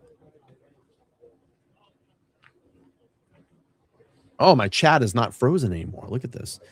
Brilliant Time said, I don't think it has anything to do with Epstein. Quite possibly not. But what does it have to do with? Why this target? Was this a home invasion gone wrong? Yvette, thank you. Appreciate you being here, Yvette. Thank you. Yeah, and Heather's saying, why did he pick her and why now? And 12 days in now. We're 12 days in. And every lead, it feels like we're getting to a certain point, and then it's dead. It's not a good lead. You know? It is a huge mess. Mimi says, oh, thank you, Mimi. Subbed last night. This is far best channel to follow for this case. I appreciate it. And I would also do this. If you're watching during the day, go check out JLR. He's boots on the ground down there. I just do my recaps at night and just give you my thoughts that I have throughout the day. And that's what we do here on this channel. And I do a lot of the real-time, reporting and trying to track down leads myself.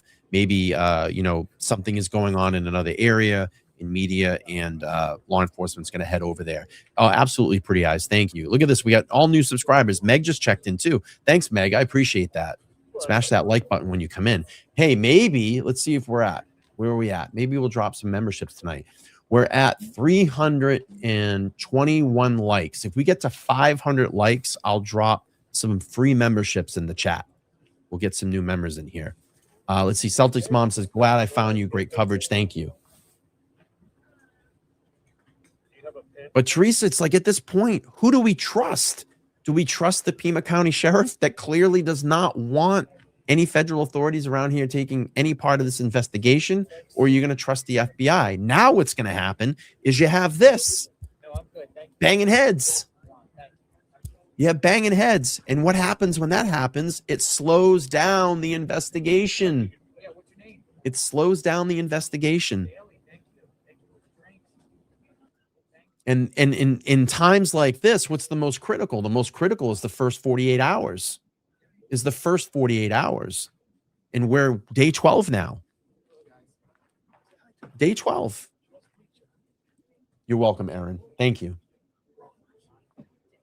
So we're at 347 likes. Did we get to 5? Oh, hang on one second. Bailey from Texas sent me drinks. I appreciate that, Bailey. We get to 500 likes, I'll drop some memberships in the chat. Send me drinks. So I appreciate that, Bailey from Texas. Thanks for watching. Stay hydrated. We've got plenty of drinks. Thank you. Thank you. Thank you. And guess what? I think the guy drove onto the house again, which is crazy. He said, I drove up there for a second and the cop told me to get off. So crazy stuff. Interesting. Crazy stuff. More drinks. Let's see. It's the house floor.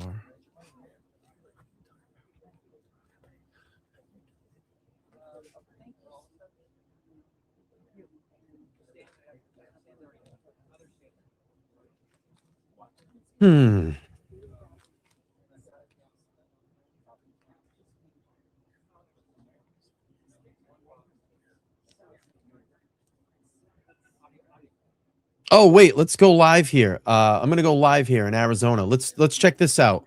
Here we go. Some other areas of note tonight. If you were paying attention to this story late into the night last night, there was somewhat of a big update in the case that there were black gloves, a pair of black gloves found around Nancy Guthrie's home area within that radius there, the neighborhood radius. Those are now in DNA testing. I was able to work with an inside source today and corroborate exactly where those gloves were found. They were found off of one of the main roadways near Nancy Guthrie's home, exactly 1.3 miles away from her home. But it is important to note kind of where it is in proximity to her home. The way that the roads go, there would only be a couple turns to take. And it's just south of where her home is if you were starting to go south into town. So the Catalina Foothills is more on the northern side of Tucson. But if you're heading towards downtown, towards South Tucson, that's where you would be going this direction as well. But it's so close that I think now you can pretty much assume that the FBI and the PCSD are looking at a possible route that the abductor would have taken either around the time of the abduction or afterwards. And so I believe that that's kind of adding to this new surveillance call for action that they've put out. Let's go over that. So we knew they've been asking for surveillance footage in the area, but now they're asking neighbors who live in a 2-mile radius of Nancy Guthrie to check your surveillance videos from just the beginning of this entire year. So January 1st, 2026. But there's not one of those is January 11th between 9 p.m. and midnight. Yeah, I read Between something about 9 that. p.m. and midnight. That is interesting because that is more than 2 weeks before Nancy Guthrie went missing. So there must be something of note that's making them believe that that January 11th time is really important. They're also wanting you to look at January 31st between 9:30 a.m. and 11 a.m. They flagged a suspicious vehicle in the area around 10 a.m. And that was according to an alert in the Ring doorbell app that neighbors have. So that's what they were kind of putting out there. But the PCSD is saying, just check your surveillance from this entire year at this point. And there's specific things they want you to look for, or they want people to look for. Vehicles, vehicle traffic, people/pedestrians, and anything neighbors would deem out of the ordinary or important to the investigation. That's what they want to know. Now, these tips that have been coming in, we know there are so many. As of yesterday, there were 18,000 tips that they had fielded. 4,000 of those had come in since the surveillance video. I've talked to people, they were having trouble being able to call in the tips.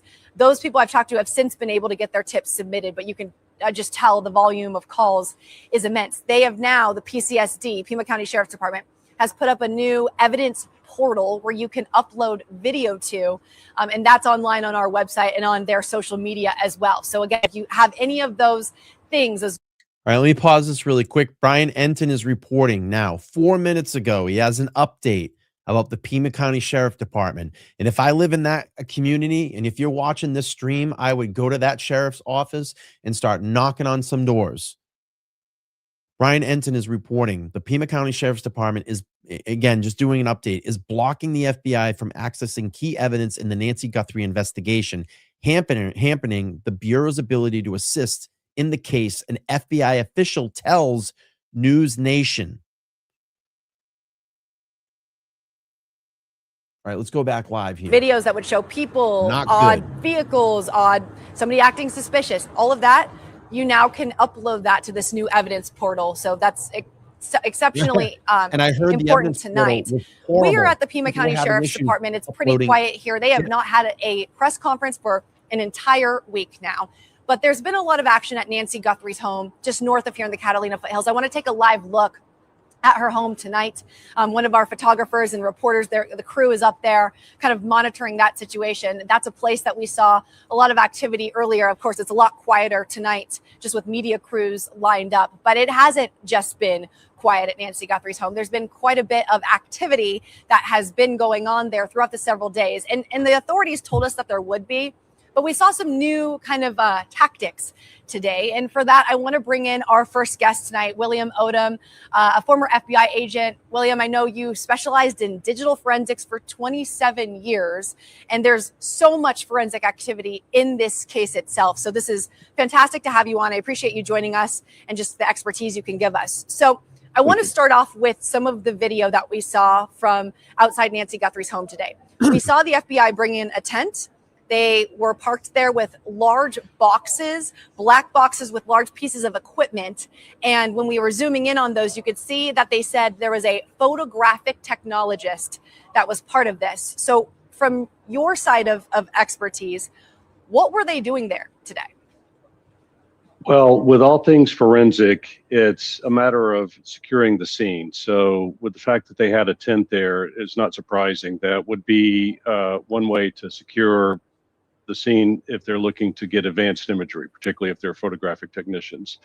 They have the ability to perform analysis and gather photos and videos way above and beyond what the normal person might have. So the idea of that being there is really makes sense, Okay, I have an because they updated can go report. back and say, okay, this scene we need to. I have an updated report.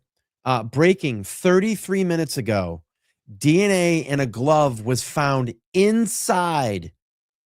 I want everybody to hear this. Breaking news. And thank you, Oliver. I appreciate the $5 super sticker. Let's get back to this. Breaking news. DNA and a glove was found inside Nancy Guthrie's home. The FBI says the Pima County Sheriff is blocking key evidence from investigator, and that is via Jesse Waters, Fox News, is reporting that. Again, if you're just jumping in the chat, DNA and a glove was found inside Nancy Guthrie's home. Okay? That is the latest. And that was reported 33 minutes ago. Let's get to this soundbite, and we'll go back to this live feed here in a minute. I want to just play this soundbite for you all. Hang on one second. Let me transfer over here. Let's listen to this report. And Jesse, I want to start with a little breaking news. A high-level source at the FBI has just confirmed to me that the Pima County Sheriff's Department has blocked key evidence to the FBI. We're talking about a glove found inside Nancy Guthrie's house, along with some DNA. The FBI wanted that evidence so they could take it, analyze it themselves, send it to Quantico to get some faster return. The Sheriff's Department decided to keep that evidence and send it to a private analyst firm in Florida. So clearly that is not going to help the relationship here between the FBI and the Pima County Sheriff, which we know in the early going has been tense at best. You talked about this 2-mile radius. We're talking video, right? Not only is it just a 2-mile radius, but they're now very specific in telling the people who live in the Catalina foothills that what they want here is they want cars that are parked. They want video of cars driving by, people walking by, anything that seems to be out of the ordinary. They would like that. And they've actually widened the window. You were talking about specific dates, February 1st and January 11th. Now they want video, Jesse, from January 1st to February 2nd, which is interesting because Feb 2nd is a day after Nancy Guthrie disappeared. They would like video like you talked about, where the TMZ video that came to them with a man who had backpacks and looked like he was trying to open a fence and set one backpack down. Reports are that evidence, that person has been cleared, but that is the type of unusual, odd video that the FBI would love to be able to go over because they think it is very pivotal. We spoke to some neighbors around here, and the neighbors tell us, Jesse, that what they were asked for is actually to give the FBI, to give the county sheriffs some idea of the cars that they own, the cars that they drive. It's kind of, the process of elimination, so they can get an idea of what cars are driving in and out of this area all the time and what cars are not known to be driving in and out of this area all the time. So we should kind of give you an idea of, the time frame. We were hoping that we'd have more information on video that came from inside the house, around the side of the house, the back of the house. We believe, the FBI believes, there is more video available. The question is, when will we get a chance to see anything that might have come out of that, pulling that information from the cloud, Jesse? Trace, you mentioned the glove that I guess there's a turf war over between the sheriff and the FBI. Was that the glove that was found on the side of the road, or are you talking about a different glove? It's a different glove. This is a glove that was actually inside the house of Nancy Guthrie. We don't know who the glove belonged to. We don't know if it was a random glove, but there was a glove inside the house that is now being analyzed at a private firm in Florida, and the FBI wanted that glove to be analyzed at Quantico in Virginia. So DNA inside the house and a glove unknown who it belongs to or what the context is on the glove, but a glove that was also inside the house. Unreal. And Unreal. It just keeps getting weirder and weirder. And I don't mean to I don't get it. I don't get it. What's going on? Do we really want to solve this crime? Or are we going to play politics now? Yeah. I mean, come on. Oh my God. I don't get it. Let's go live here. That's a bad feed. Let's go back to that live feed here. This is live. Is it enough to be able to actually get specifics out of that? Or do they need it to be a certain quality from the start, certain visibility from the start for it to be useful? Yeah, I mean, certainly it would help if it were, the great quality and the best cameras. But, these are off-the-shelf cameras that they're good and they have a good purpose. But so they're not going to be like the high definition cameras that are going to be used like a spy satellite or something like that, obviously. However, to your question, yes, you can do some enhancement. There's other things that you can do as well. It's not so much like trying to focus in on something is to identify things that are not necessary or part of that picture, plants, animals, anything else that might be extraneous to this whole thing, and then say, okay, we see this sort of activity. That activity, even if it's for 2 seconds, is useful, because that shows something that was probably not normally going to be there anyway, unless somebody happened to be walking by or somebody was doing something maybe that they shouldn't be. So even the fact that, with all of this other extraneous data that's in there, yes, they can focus in on, at some level, to say, okay, we can find something here in some form or fashion that'll help put the pieces to that puzzle. We've gotten several questions about this over the past couple of days. I'm hoping, obviously, we know Nancy Guthrie did not have the subscription, and that's why it took some time to be able to recover that footage of the abductor at her front porch. But so many people have asked, well, if they could recover that footage, can't they recover the hour before that? Can't they recover when somebody might have pulled up? Can they also recover when Nancy got home and was reportedly dropped off by her son-in-law? Where is that video? Well, the fact that she doesn't have a subscription does complicate matters quite a bit, because if she had that, it would be easy to go back and look at, through an app or through normal means to see what was happening there. The video itself, because she doesn't have a subscription, it's kept in a cloud environment in Google. And Google is the one that maintains that. So it's my understanding that they help quite a bit to recover this information. The answer to your question is, could they? Maybe it's possible, but frankly, Google is going to be the one that can answer that, because they're the ones that are the key masters for that data. So if it is there, yes, they can get it. But again, they have to recover a lot of data, because this is not data that's normally saved either.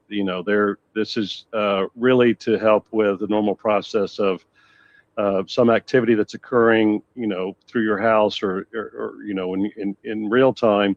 And it may be that you need to go back, and they may be able to help you with that. But over time, and particularly over a couple of weeks or even a couple of months, it becomes harder and harder. And certainly they're not going to keep that data for an extended period of time. And they have a lot of data to be able to look through, not only for Miss Guthrie's camera, but also for others that are in a similar situation. Hopefully they have the technology to be able to do that. Certainly they did, because they were able to get this, but it's not an easy ask. It's not the needle in the haystack. It's really a needle in another pile of needles that they have to dig through. You would assume, though, I mean, we've heard at least that all these companies, Ring, Google, and Nest, DoorDash, everyone's been cooperating. So, I mean, you'd have to think this would be the top priority. I mean, if they can recover it from minutes after, one would think, wouldn't they make this a top priority, whether it's hard or not? I mean, that could answer just even a little bit more of what still feels like a big part of the mystery, which is the minutes leading up to that person arriving on the front porch. Correct. I would think that they are. I don't see any reason why they wouldn't. And certainly it sounds like they're cooperating, and that's been expedited by FBI involvement as well.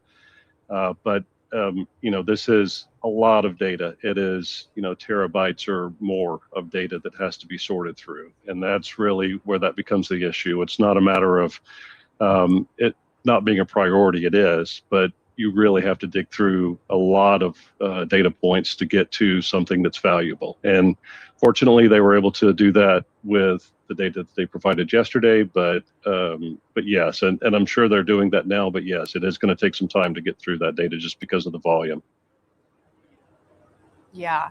William Odom, I appreciate you so much for coming on and sharing your expertise with us. I know we'll probably talk to you again in the coming days as this unfolds, but it's obviously complicated, and we're dealing with high technology and things that matter so much in this. So we have a lot of questions and from people too. So I appreciate you taking the time to answer that, and we'll talk to you soon. Thank you. Thank you. All right, guys, stay tuned after the break. We have a lot more live guests coming up, including more about who we're looking for. Real quick, I just want to get this in. Bernice, thank you so much for the 15 on Cash App. I appreciate that. I just tweeted at Joe Jagalone, and he's a contributor. I think he does a lot of News Nation, Fox News. He's a retired New York PD sergeant, and he has a YouTube channel, and he's written a couple of books. And his channel is True Crime with the Sarge podcast. I actually just tweeted on him, and he's pretty upset about the Pima County Sheriff's Department blocking out the FBI. He was, he had a rant out there. I just tweeted at him and said, hey, if you want to come up and talk about it, I'll send you the link. We'll see what happens here. We'll hang out a little bit longer here. I want to wait for this. Excuse me. I want to wait and see what they're going to bring up here next live. I'm watching JLR. He's just kind of static at Nancy Guthrie's house. Not much going on. I mean, I don't know. This is crazy. Let's see. Okay, Angel says, I'm shocked she didn't have a subscription. It's expensive. I don't know. Yeah, I'm shocked that it was expensive without the video it saved on an SD card in the box. Inside the home that pulls out the cameras together.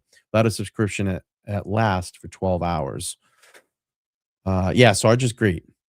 But yeah, I tweet at him. So if you want to come up and talk, we'd love to have you on. I've never actually had him on my show before. Let's see. Oh, look at this. Drones in the sky. People got drones up. Look at this. I don't know if that's law enforcement or a private drone. That's a different drone. That's a loud law big drone. enforcement? Like the other drones are like little jets, private jets, and this is like a 747 jumbo. Interesting. Dude, that's a big drone up here.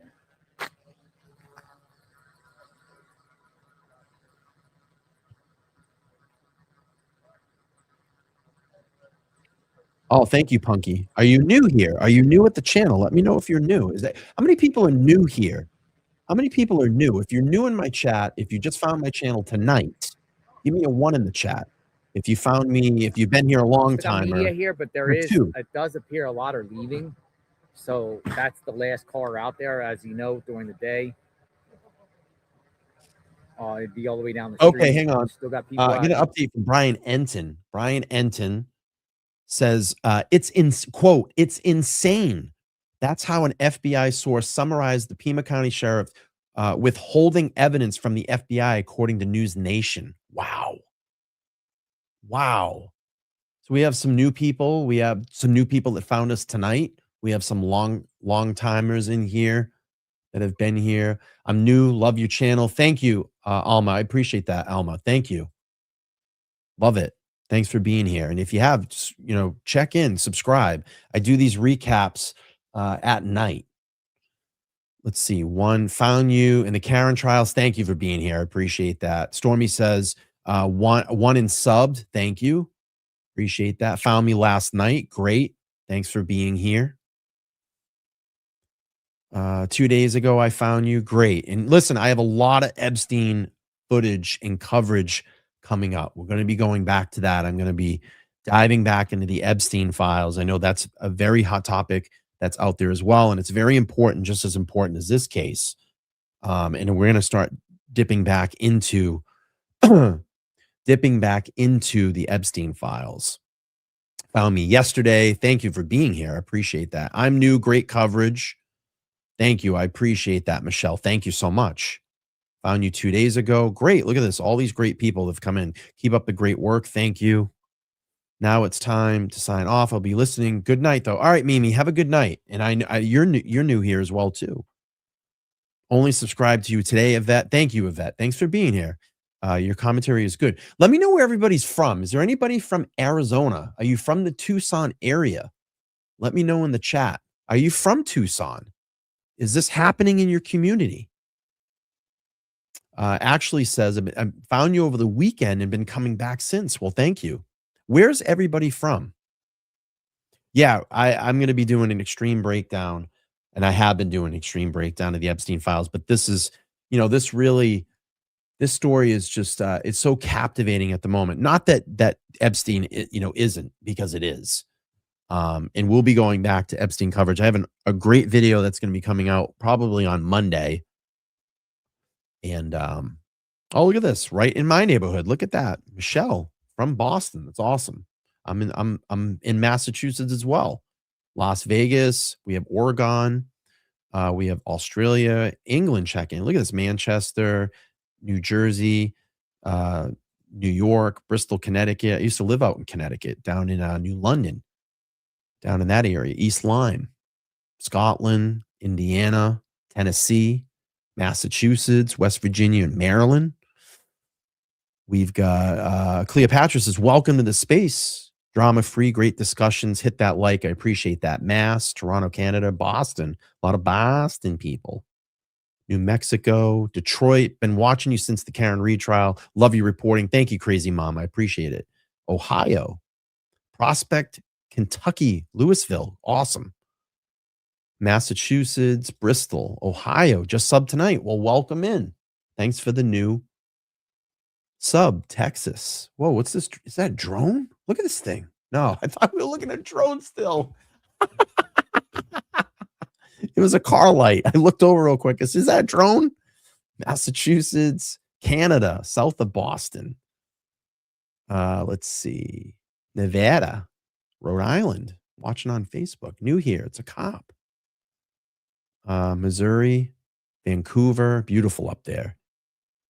Yeah, Connecticut's it's great near the water. The interior is not much going on. Phoenix, Arizona. We got North Texas, South Shore, North Carolina, Palm Beach, Georgia, Ontario, the Cape. You have a lot of people from Mass. Absolutely. Yeah. Been here a few times. Wouldn't feel safe in that dark at all. Well, all the coyotes come out around that time. Olympia, Washington. Hey, what do you think about, hey, listen, what are you thinking, Cutie? I'm not sure if you follow, I'm sure you know the band Nirvana, but have you heard the recent reports about Kurt Cobain, that his death might not be an unaliving? And that's just hit the airways. New Jersey, California, AZ said a flying car. Canada, a lot of Canadian peeps. Thanks for jumping in. Colorado, Tacoma, Washington, Oklahoma. She says, well, they do say that the drones were the size of small SUVs. Yeah. Plymouth, Mass, near Tampa, Arizona, AZ. Let's see, Philadelphia. Yeah, there's been reports out there that he didn't unalive himself inside Connecticut, the biggest shit show piece of shit palace. Ohio. All right, JR on the move. I think he's going to go back to Alonso's house. We'll watch a little bit longer here, and then we might wrap up the coverage tonight. Let's see. You definitely don't want to hit the rent. Maybe we can hit 59,000. Yeah, this time. We're at 58,756. I got a little work to do. But if y'all haven't subscribed, you just come in. Make sure to subscribe. Creepy back here. New member. Look at Jennifer. New member. Thank you. Fort Lauderdale, Arizona. You're in Arizona. I know a lot of people like watching these drives just to see the terrain. Like, whoa.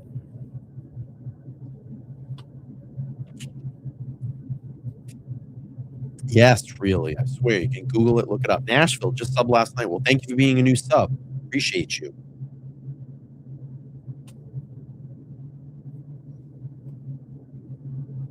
It's like, whoa.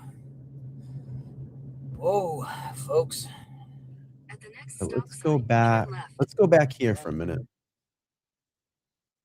Let's listen to this. But that takes time. So this suspect could be somewhere laying low. I have no doubt that we will figure out who this is, and law enforcement will apprehend him in the near future. Man, I hope. And probably fairly quickly. Michelle, thanks for coming. That all kind of rests on the fact that there is this surveillance video. By the way, we'll give everybody a little bit of a treat before we sign out tonight. I'm going to play a little bit of a clip of the new video that I'm working on. Look what at are some cases, likes. recent cases that people know that surveillance video coming out has led to a pretty quick arrest? Like that was the key in the case. I'm not going to go to quick because, again, quick isn't really, in these large profile cases, we're not seeing quick right now. We're seeing Brian Koberger type of case, Luigi Mangione type of case. These large cases where law enforcement goes out and gets thousands, if not tens of thousands of videos that they need to analyze. It takes time.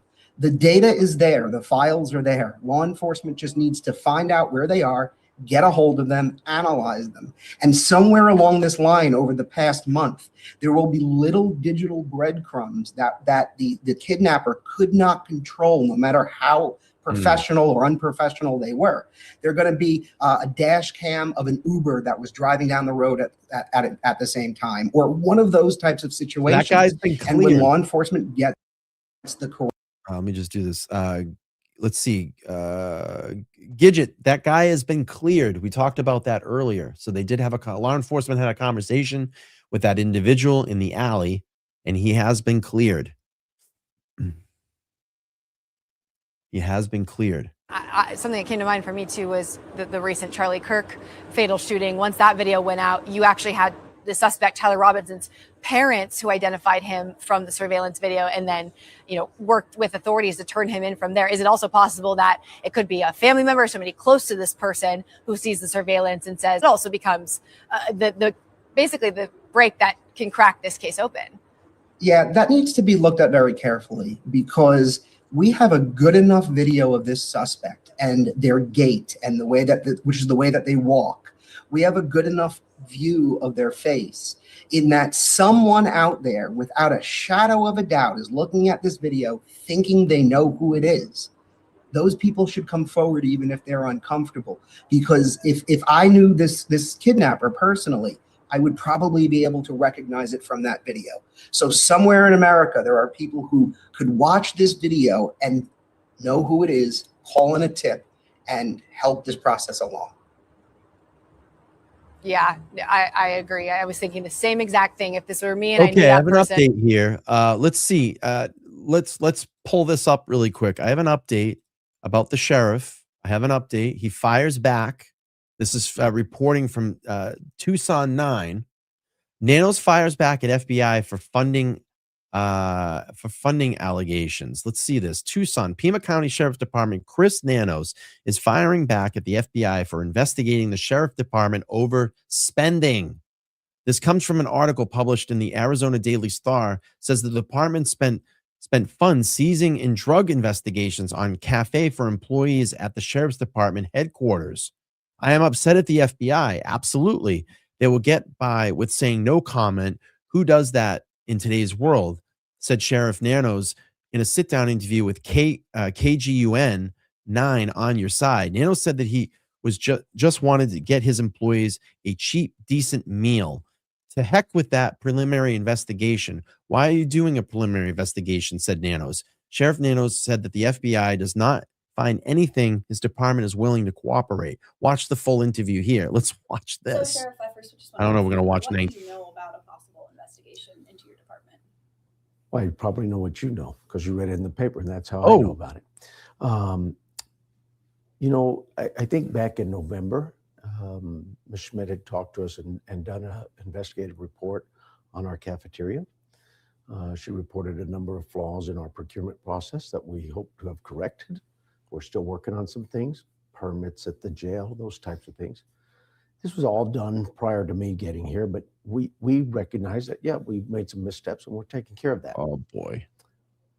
When it comes to an FBI investigation, I was taken back by that as much as anybody. Here's an agency who, for years, has been known to deny or acknowledge anything about any kind of investigation. They're famous for that. And yet they confirm Ms. Caitlin's sources to her, I'm told. And that I'm told by Ms. Caitlin Schmidt, that she called me a couple of days ago and said, hey, what do you know about this FBI investigation? I says, well, why are you asking me about an FBI investigation? You should be asking them. It's their investigation. And she says, well, I did. I said, well, what did they tell you? She says, well, they confirmed what my sources have told me. I said, well, that's nice. So have you been interviewed by the FBI? Absolutely not. No. Andy Black from their director for Tucson office talked to me in December. And at that time, the conversation was so benign, he led me to believe there wasn't an investigation. In fact, it was more along the lines of fatherly advice about things that had nothing to do with this. It was almost a bizarre conversation I had with him, but never anything about an investigation. And then in January, I got word from one of my employees who said the FBI interviewed me. And so that's when I called Mr. Blackout, the director here, and said, what's up, Andy? Are you doing an investigation or not? And now he tells me, well, it's just a preliminary investigation. This guy's a douche. So I don't know what the difference between a preliminary and criminal. You'd have to ask the FBI. But I know that once Caitlin called me, I spoke to the FBI and I let them know pretty much how unhappy I was for the I think I told you. Thank you, Antoinette. Ms. Schmidt should be on the FBI's payroll. She's done a better job investigating this case than the FBI has. The FBI's had it for 30, 90. This guy's excuse my language, everybody. This guy's a jerk off. This guy's a jerk off. He's a complete jerk off. I'm already in what? We're not even 3 minutes. And this guy has Mr. Chippy on his shoulder, Mr. Ego. He's a jerk off. Let's play a little bit more and then we'll go back to JLR. And then I don't know. I think we're going to Since probably November, wrap. 90 days. And they've interviewed 3 employees. They've not asked for any records. Ms. Schmidt's asked for all of our financial records. We gladly gave them to her. We cooperated fully with it. We recognized our missteps. Was there a violation of some obscure law, as others have said, some procurement law? It's a civil process where we messed up on a procurement issue where we didn't have those with disability get first shot at a contract. Yep, we probably did. We admit to that. Our mistake. Was there disability vending machines already placed here? Absolutely. We already had them. They were here. They've been offered the jail. They've even since then been offered here, and they still turned it down. So all of those things, those questions that were produced by Ms. Schmidt, to me, we've resolved. In terms of the FBI investigation of RICO funds, well, that's just crazy. We have access, absolutely, and Mr. Black knows this. We have no access to RICO funds. Never. I'm telling you, this is why he's blocking the FBI. He's a jerk off. So you're literally, wait a minute here. Let's back up here for a second. So you're telling me, wait a minute here. Let's just back this up. You are pissed that the FBI wanted to question you about some appropriated funds that could have been used in a cafe setting for some vending machines and, getting some equipment for a cafe, right? And you're going to hold back evidence in a major fucking case that's gripped the world at this point and not allow the FBI to have access to that evidence because you were upset that they questioned you about some money for a cafe, for some vending machines, and maybe a toaster. Oh my God. This is the world we live in, folks. Yeah. Right, Yvette? He's a salty freaking pretzel stick. Oh my God. This is where we're at in this world, folks. All right, let's go back to Mr. Salt Lick here. Let's listen to what he got to say. I'm watching JLR. He's heading back over to Tomasi's house. We'll pop up there in a second. Let's listen to Mr. Salt Lick. It goes through the county attorneys. When you want RICO dollars, and oh, by the way, we don't buy binoculars. And when I came in office, I said, enough of that. We've got enough stuff. So we bought some tasers. Okay, good. It's appropriate expense for RICO. But I think look at our RICO dollars and go, it should be put back into this community where it really has an impact on crime, on substance abuse and things of that nature. So we look at those nonprofits and I actually showed up at the door of Youth on Their Own because I heard about them. And I showed up at their door and said, why aren't you guys applying? This is a great organization who does some great things with our kids. Kids who are on the street homeless or taken away by the courts have nowhere to go, and they make them stay in school. 97% success rate. As a jerk. That's who I'd rather see my RICO dollars go to. Yeah, right. Like Amastatus, LULAC, Youth on Their Own, YWCA, several of them. We've given, since I've been in office, over $150,000 to those types of programs. But they're programs that are designed to help our kids stay out of jail. So your department has never used RICO dollars for either of these cafeterias? Cafes? No, not to my knowledge at all. We thought we had. I think that when Baloney. in her article, she mentioned that Captain James, who was new at the time as a down there, mentioned to her that the refrigerators were purchased with RICO dollars, and that there was some $20,000 purchase. Well, the This guy's short. Let's see. Jacqueline, thank you so much for the $20. I appreciate that on Cash App. Thank you. Appreciate that. Oh boy. Let's go back to JLR really quick. Then I'm probably going to wrap this one up because there's not much tonight. But if It's something just happens, I'll crazy. definitely Think about pop on. All right, give me a second here. I'm just going to use the restroom real quick. I'm going to go full screen. I'll be right back. See a bunch of bugs. Look, the bugs.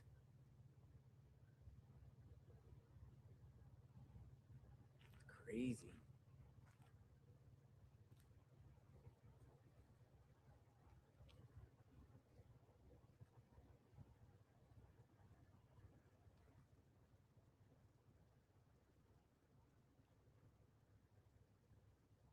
There's another one flashed.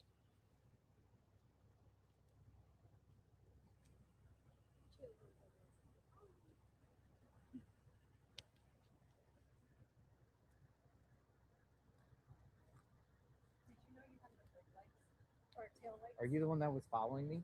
Yeah. You were following me. Somebody was following me. What's your name? You have no tail lights. I don't. Well, it's a rental car. Yeah, I mean, there's brake lights, but there's no tail lights. Hi, what's your name? PGE. Behind, I gave you RICO. Oh. Yeah. Yeah. How are you? Fine. You gave me the drink. Yeah. Thank you. You're welcome. What brings you up here? Trying to figure out what the heck is going on with this case. Are you like live streaming? Yeah. Where are you at? Behind Green Eyes. Behind Green Eyes. Yeah. This case has been so weird from the Mhm. beginning. I don't get what the heck is going on.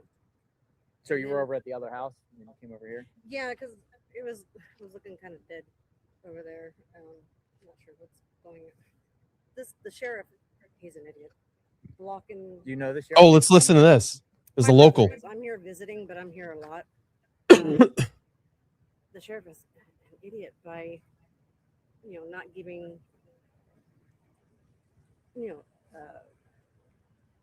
shit over to FBI. It's just crazy. Yeah. You heard the story.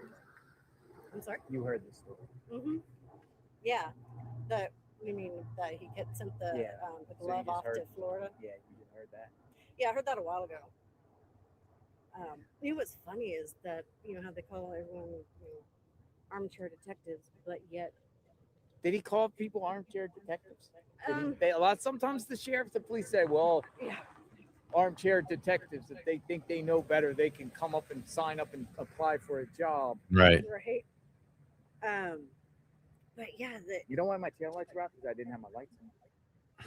I had to turn my lights on. But I don't know. There was just absolutely no taillights. But for him to Excuse me. Withhold. It's crazy, right? Polly, this is crazy. It was back in 2016 as well, too. I read that report. Detectives are getting out information faster than the news, or like that guy, 2 days ago, who predicted the height and everything of the weight of the guy before the FBI did. Yeah. This is just getting bad. It's just awful. You've been following it every day? Mm-hmm. So what's Super your take bizarre. on here? You got all these lights here. I know. Like you got lights. You got the lights here, and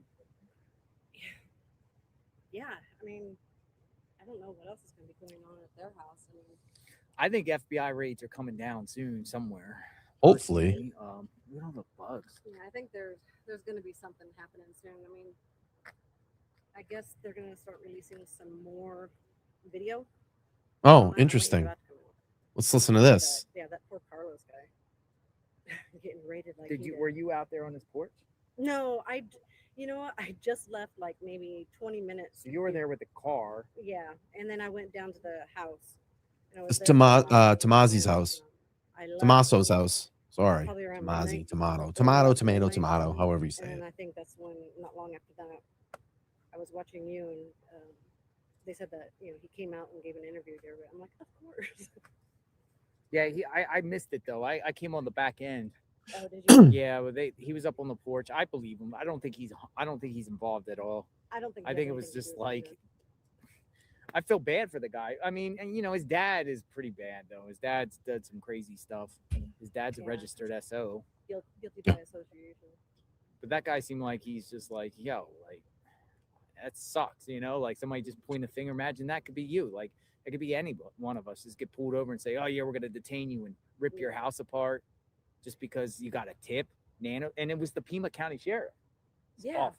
Yeah. They did it. The FBI was not involved with that.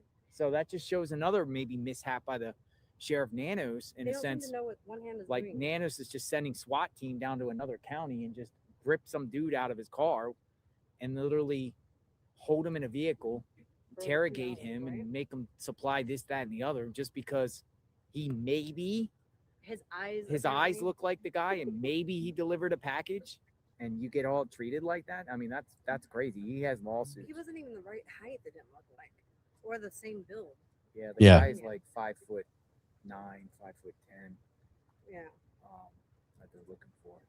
But it Facts. Just the whole thing, and then with the glove being found not too far from Nancy's house, that's kind of interesting. No, I think so too, Heather. I mean, how can you not? How can you not? According to the maps, if it could be, you can't say it's really en route to here because it's kind of like in between both, actually. But now, was it ever determined that it was North First Street or if it was East First We Street? talk about the glove or so the map. so I'm sorry. a gentleman came here yesterday and said he personally seen a HSI down there at 10. What was the time? Was it, ladies and gentlemen? He said 10:14 a.m. down by the Home Depot. Is that where First Avenue is? He said. Like, Yeah, there's a First Avenue over there by the Home Depot. Yeah. So he said he saw them going through the woods. HSI. Oh, okay. So yesterday that's morning not there was over like a there. 911 call or something like that, talking about masks similar to the mask worn by the suspect on the Nancy Guthrie kidnapping, and so they took it serious to go down there. Yeah. Well, I mean, God only knows. I mean, the person. Well, somebody just said here, look, SAR 592202 says JLR. I am sure the perps are watching. Right. Oh yeah. They got. I bet you anything. They're probably watching your live stream. I mean, you The got. perps, the perps wondering if we're gonna crack the case. Perps wondering. I'll tell you what. Tommaso is much taller than 5'9", 5'10". Tommaso stands over 6 feet. I mean, he's hovering over everyone else in that family picture. Yeah. That so I 100% do not believe Tommaso is that person in that pic. Right. Or in that video. Louis Javier says the sheriff is an elected official, so he needs to justify his nomination. Right? If he wants to act like a big dog. Just, I mean, he's supposed to be, working in tandem with the freaking FBI, but seems like he's more or less fighting them on every turn,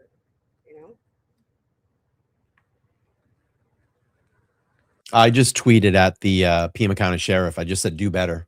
Do better. Do better.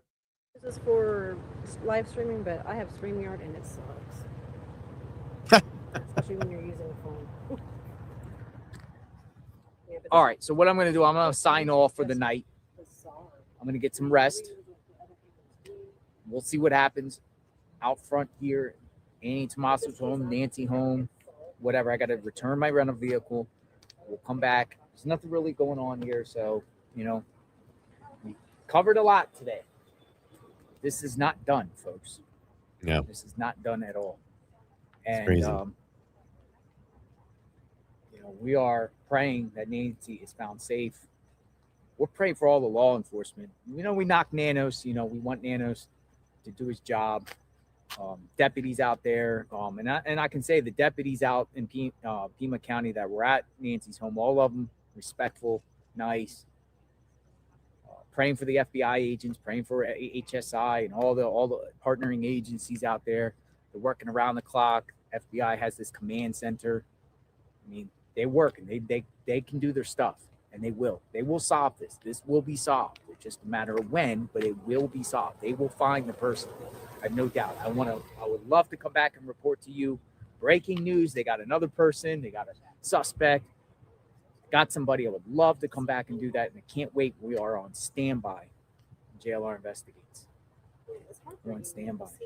So I'm going to sign off. Be back. If something else breaks, you'll hear it here on JLR Investigates. Sub to the channel, like, hit the notification button. We are.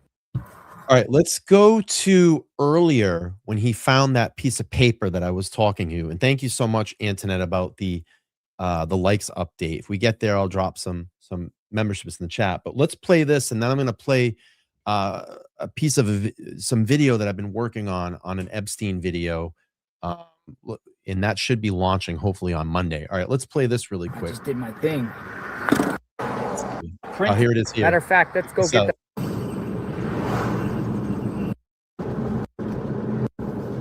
He's finding more evidence than the Pima County Sheriff's Department and the FBI. Look at this road here. Obviously, this is a thing. All right, let's see this. Let's go look for the Then I'm glove. gonna play something before we head No, out. we're not. I mean, I don't mean look for the glove, but this is where the glove was found. Well, play you a little bit of it, not the whole thing, because I don't want to give it all away.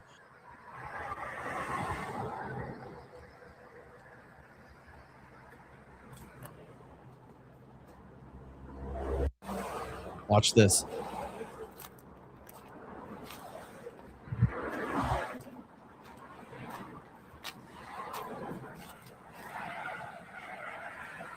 You're here for the glove, right? I've said to my viewers, there's probably other media here. The glove. Do you know exactly where the glove was at? Somewhere around here, though, right? Thank you. Watch this. He just stumbles upon. It looks like a receipt. It's just crazy.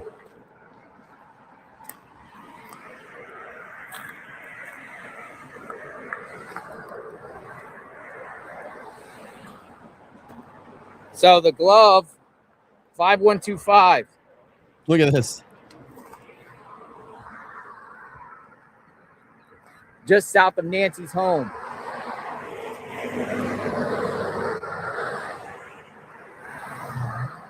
A lot of traffic on that road.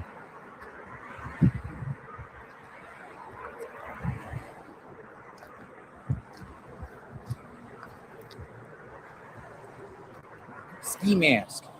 So I'm saying, where's the ski mask?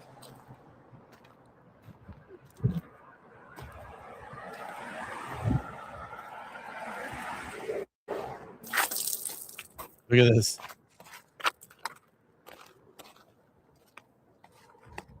He didn't pick it up. Special order, a Reuben. It's crazy. The glove was found in this general area. The glove. Here, I'm going to get my. I had thought that he'd taken it, but he didn't take it. But yeah, I mean, he's finding more clues than the FBI and the Sheriff's Department. Real quick, I got an update here for you all. And then I want to show something before we head out. And then we're going to wrap this up, I think, for tonight as well, too. It is being reported. Okay. And you can have your opinions. But according to Nancy Grace, investigators are looking for a gray truck that has been seen near Nancy Guthrie's home before she went missing. This is why they are asking locals to check and share any security footage. So I'm going to put that out in there in the ether. You can digest it for what you want. And that's that. All right. I've been talking about Epstein a lot on my channel. I know I brought in a lot of people per my conversations about Epstein. I'm going to give you a little bit of a tease of a video that's going to be launching hopefully on Monday, and we'll play a little bit of this and let me see what you guys think here. This has been a long, elaborate project, and I have a great editor. I just think of these things, these thoughts, and we put together these videos. So here we go. Let's play a little bit of this. I'm not going to play the whole thing. This video discusses publicly released court documents and investigative documents commonly referred to as the Epstein files. The appearance of a name, photo, email, or reference in these materials does not imply guilt or criminal wrongdoing. Allegations are not convictions. All individuals are presumed innocent unless and until proven guilty in the court of law. This content is presented for journalistic, informational purposes only. Today, we announce the unsealing of sex trafficking charges against Jeffrey Epstein. The charges allege that Epstein sexually abused young girls by enticing them to engage in sex acts for money.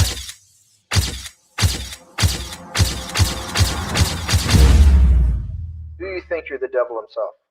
No, but I do have a good mirror.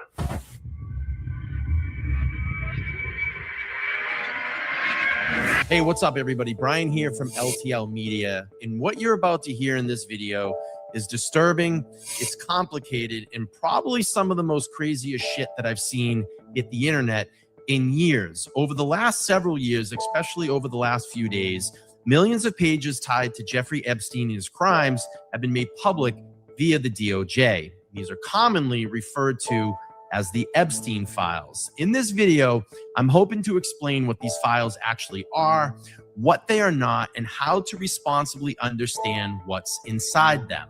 So if you're new to this, you're probably asking yourself, what are the Epstein files? Well, the Epstein files are court records, investigative documents, emails, contact lists, travel logs, photos, videos, and testimony collected across multiple investigations, both criminal and civil. They come from many sources, including federal court filings, civil lawsuits filed by Epstein victims, evidence collected by law enforcement, materials disclosed through discovery, and documents unsealed by judges after years of secrecy. Importantly, there is no single master file. What people call the Epstein files is really a massive collection of records released in stages, often across decades. So if you're new to this case, you're probably sitting there and you're asking yourself, why are the names of high-powered politicians and celebrities in these files? Well, this is where things tend to get a little fuzzy, if you know what I mean. A name appearing in the Epstein files does not automatically mean a crime was committed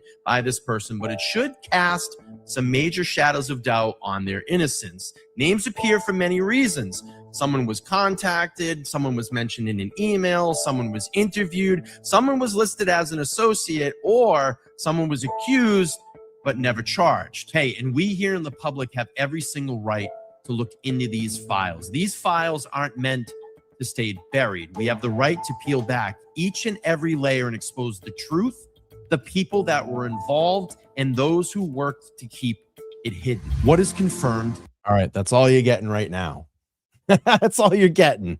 So you're gonna have to wait. We still got some work to do on it, but it should be finished up by Monday, and I'm super excited to get this all together. So yeah, my editor is phenomenal. He's AV Designs. He's got a YouTube channel. He's a great guy, and we work really well together. And this has been a great process. And I'm telling you, this is going to be one of the best videos that we put out, and I'm very, very excited about it.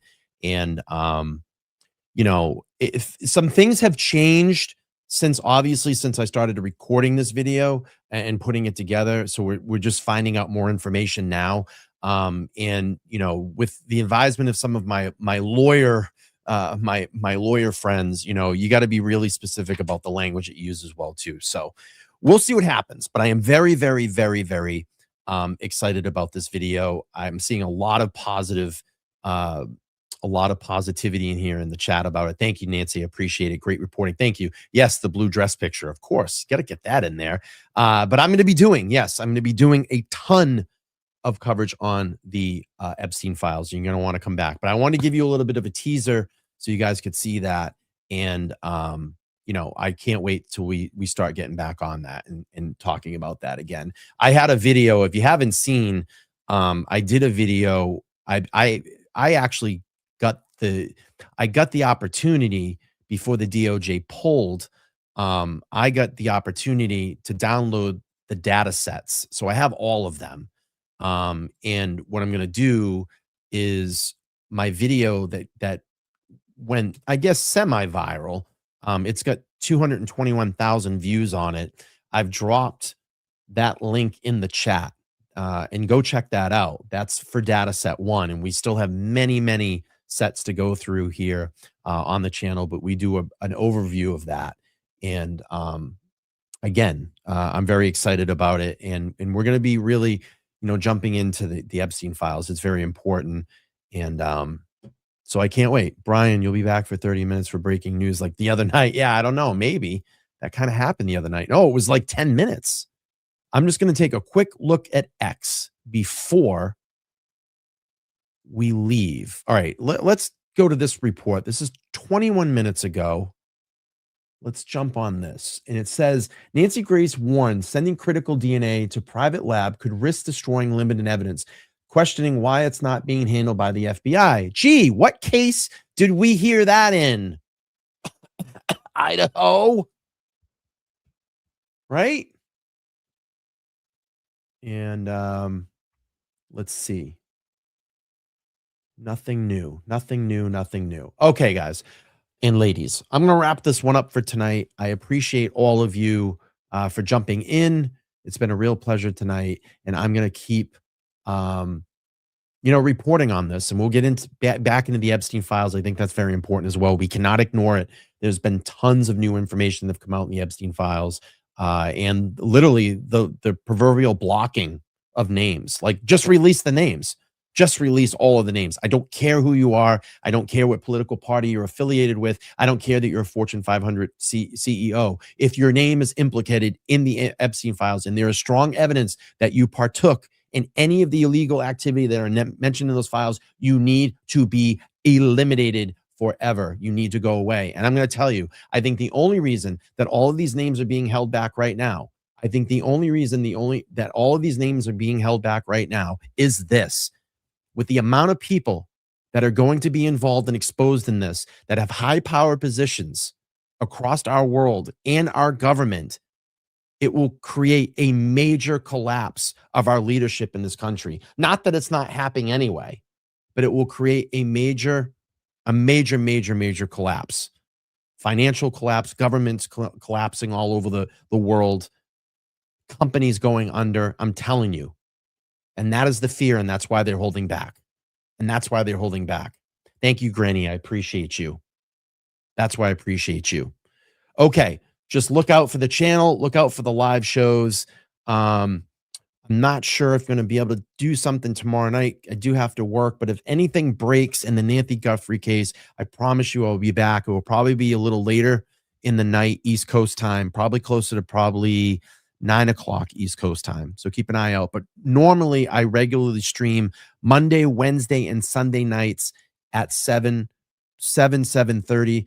But I'm going to be looking to probably tweak in those times. Monday and Wednesdays are great for me. Sunday nights right now, I may have to tweak. So keep up on the channel, keep subscribed, turn on that bell notification. I appreciate you all.